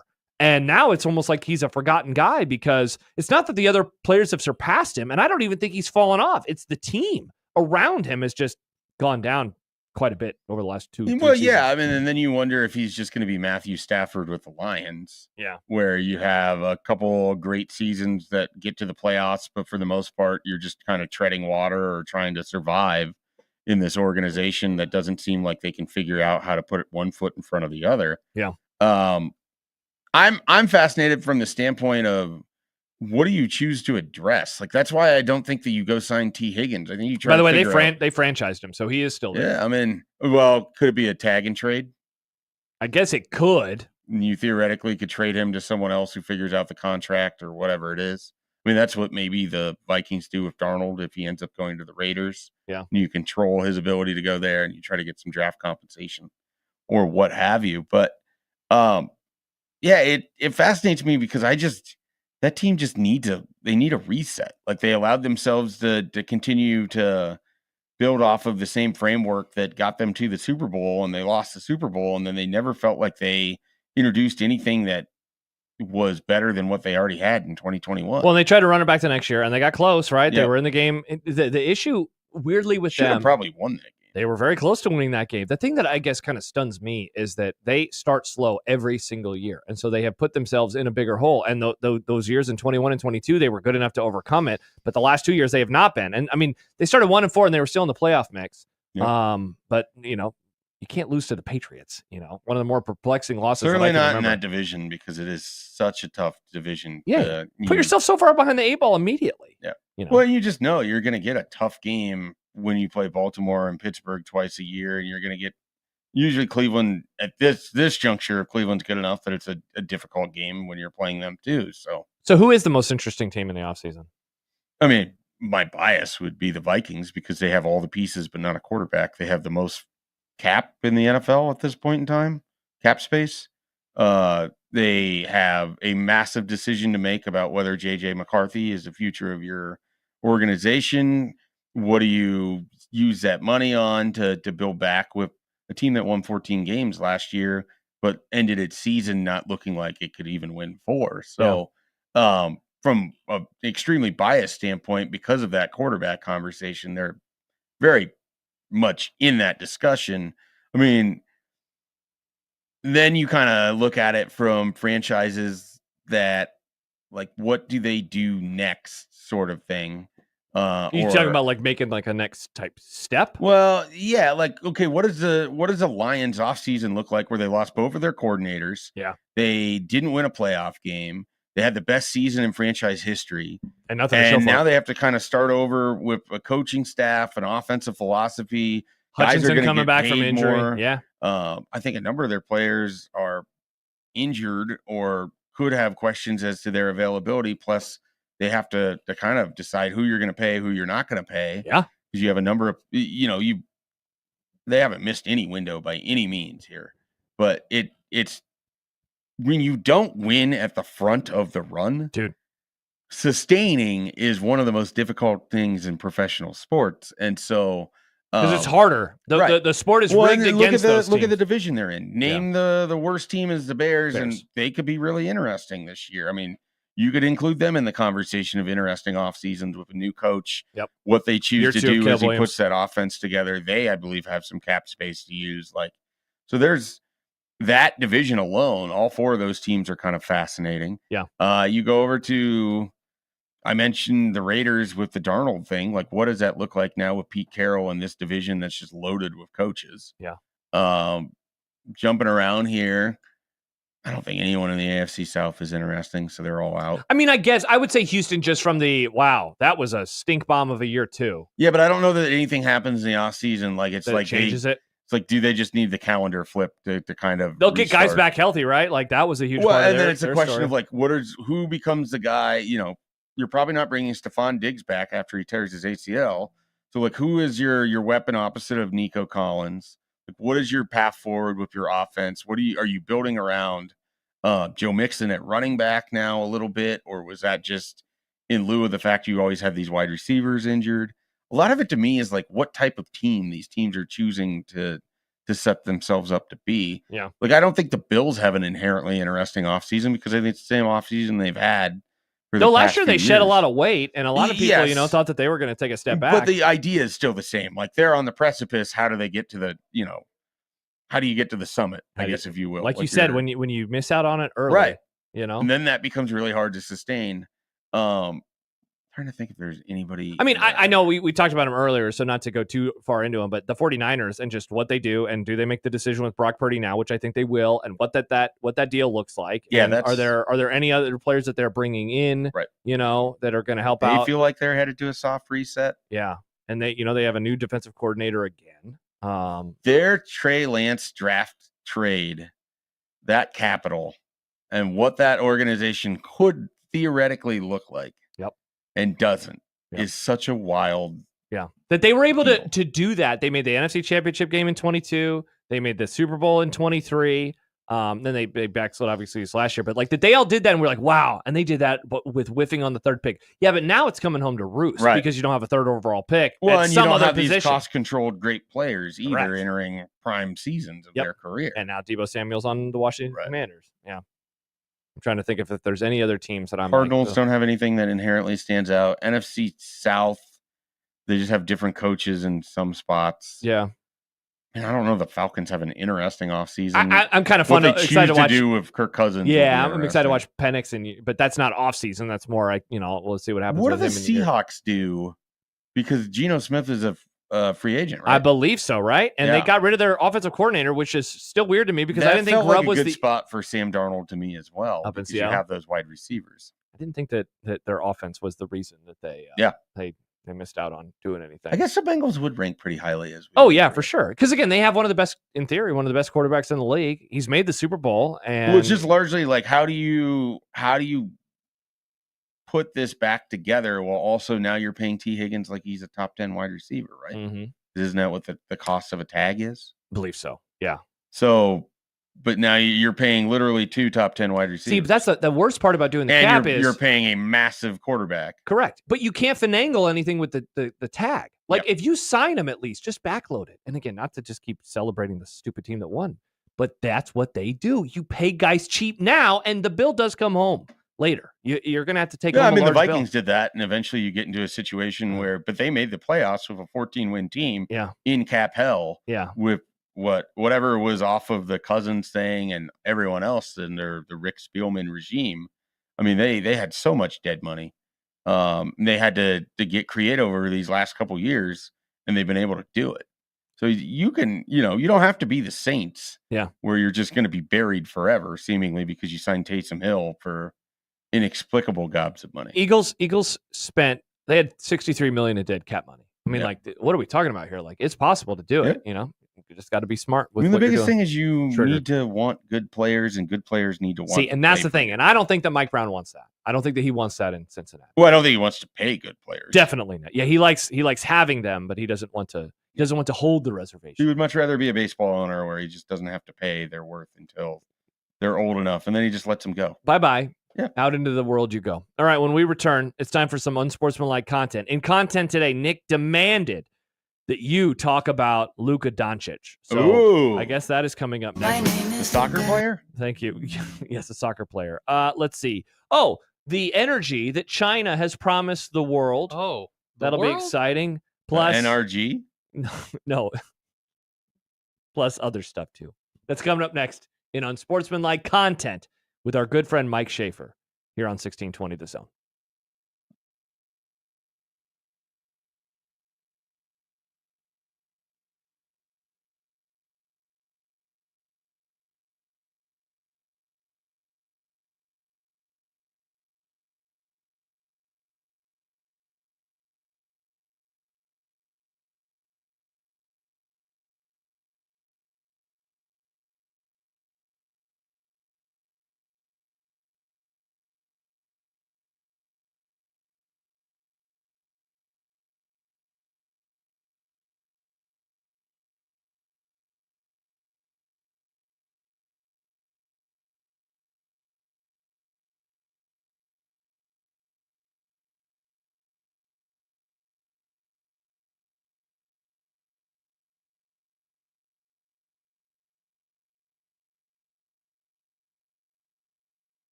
I made you some Unsportsmanlike content.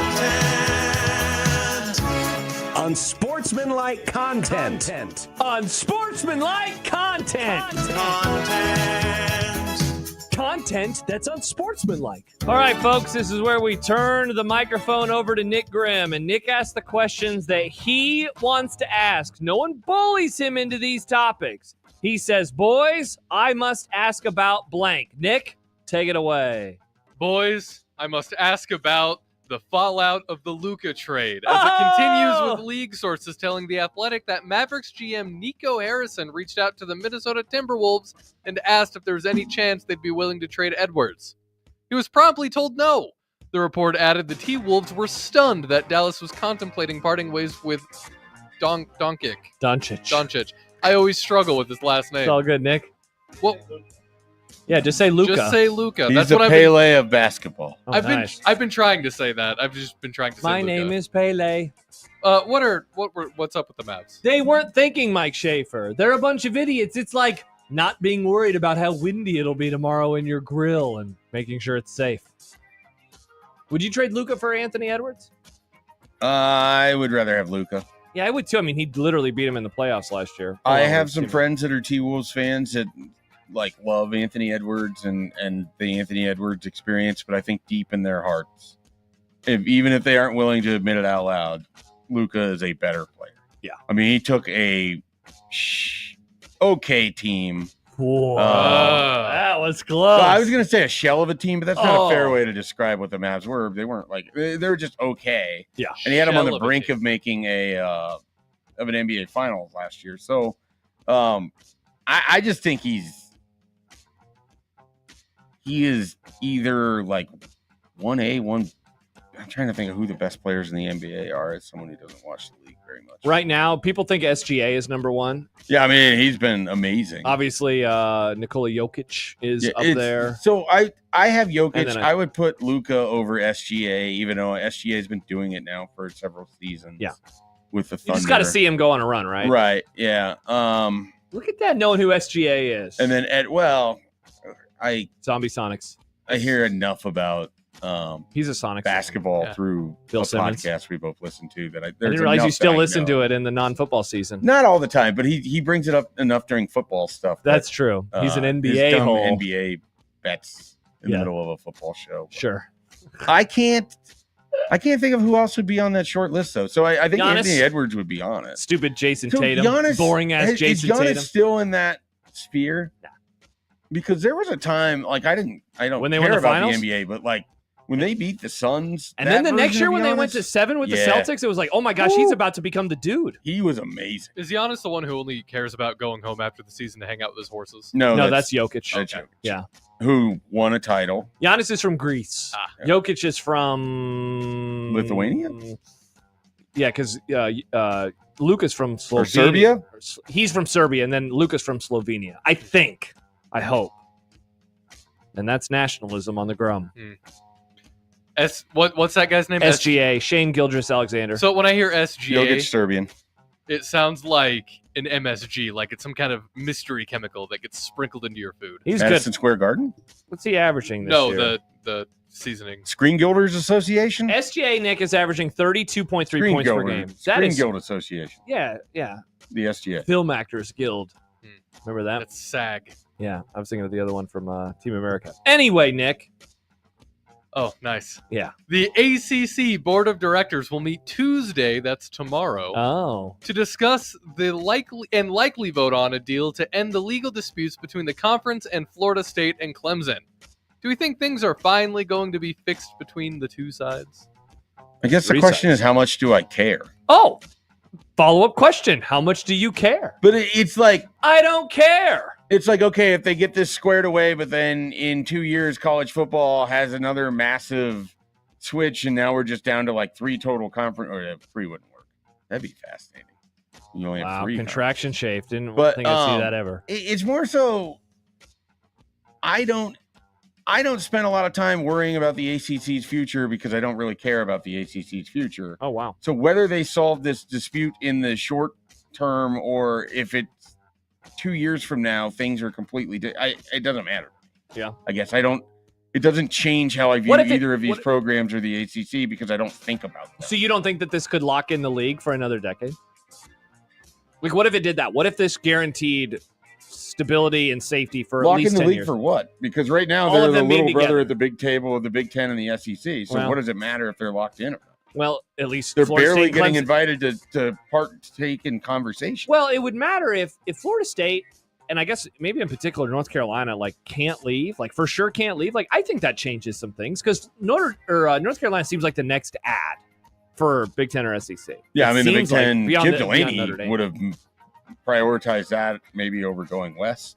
I don't know, but yeah, that North Carolina certainly would be a school. I think Virginia would be a school that the Big Ten would be potentially would be interested in, could fit their landscape. It's just tough though because I just don't have. I view the ACC and the Big 12 as such a step below where the Big 10 and the SEC are, as conferences, that I don't really care about their future because I don't think that it's promised for as long as 10 years. Yeah. I just don't. Like the upheaval. It's hard to argue. The upheaval of college football will dictate that something else happens before that. Hard to argue. Finally, boys, I have some good news. Oh, wow, we're almost done. China has discovered a limitless energy source that could power the country for 60,000 years. This is according to geologists in Beijing. 1. Is the energy crisis done? Folks. 2. Is 60,000 years not a limit? Oh, excellent point, Nick.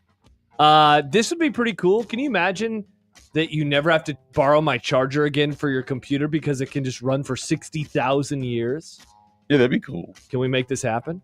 I initially would question a country that is famous for its propaganda. Interesting. Our country doesn't do that. Well, I am not getting into that debate at this moment. But yeah, I question anything news-wise that comes out of China because I don't know the validity of it or what the point of it would be. It's not to say that this doesn't have some possibility to it, but yeah, the idea of 60,000 years limit of energy. Not limitless. There's a limit, but it's 60,000 years. Sounds fantastic. Jordan writes, big battery would not allow this. Are the battery makers going to come for China? Well, China. So then, like, is the computer chip world or the chip world part of also the battery world? And then, these are good questions. I mean, so then you're talking about marketplace disruption. And wow. It'd be wild. Nick, your thoughts? It's crazy. Wow. But then also, like, would you have an electric bill? I mean, could your electricity be sourced by this limitless energy? Yeah, can big government help us? And out then if we power? have limitless energy, would gas exist anymore? Oh wow, that sounds sweet. But then would we have the show Landman if gas doesn't exist? Never watched that show. I mean, some think that you could or should. Well, correct. You should. The show will be limitless energy, man. I think if you can just Speaking allow of yourself to be limitless entertained. energy, Taylor Sheridan, that guy has limitless energy. He does have limitless. If you can just allow yourself to be entertained, I think you would enjoy it. What are you saying about me? Are you saying I'm too highbrow I for think this show? that you have determined that you wouldn't like it, so you would never like it, so therefore you'll never watch it. I don't know if you're wrong there. And it did sound interesting. It came up on some podcasts I listened to. I was like, maybe I'll check the show out. Anything, as someone who just enjoys well-made stuff, the dialogue from it, and Taylor Sheridan being someone who's made content that you have loved in the past. Sicario. God, Nick Sicario. I like Sicario. What a movie. Seems like it could be worthwhile for you. Okay. All right. I don't know how we got to Landman from Limitless. I don't either. Or we didn't talk about Bradley Cooper either. Wow. You know what we did talk about, though, today? The NFL. And Severance. Which I've never watched. When we return, we'll talk about what we're eating for dinner. Fun. And then we'll say goodbye. The show's already over, Shafe. This sucks. This is insane. I know. The show's flown on by. We'll do that next on 1620 The Zone.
When you knock us down, we're going to get up. And on the way up, we're going to bite a kneecap off. Crust is good on your pizza, not your ass. I will eat your ass first. He's tough as a Woolworth steak. And then it's going to take 2 more shots to knock us down.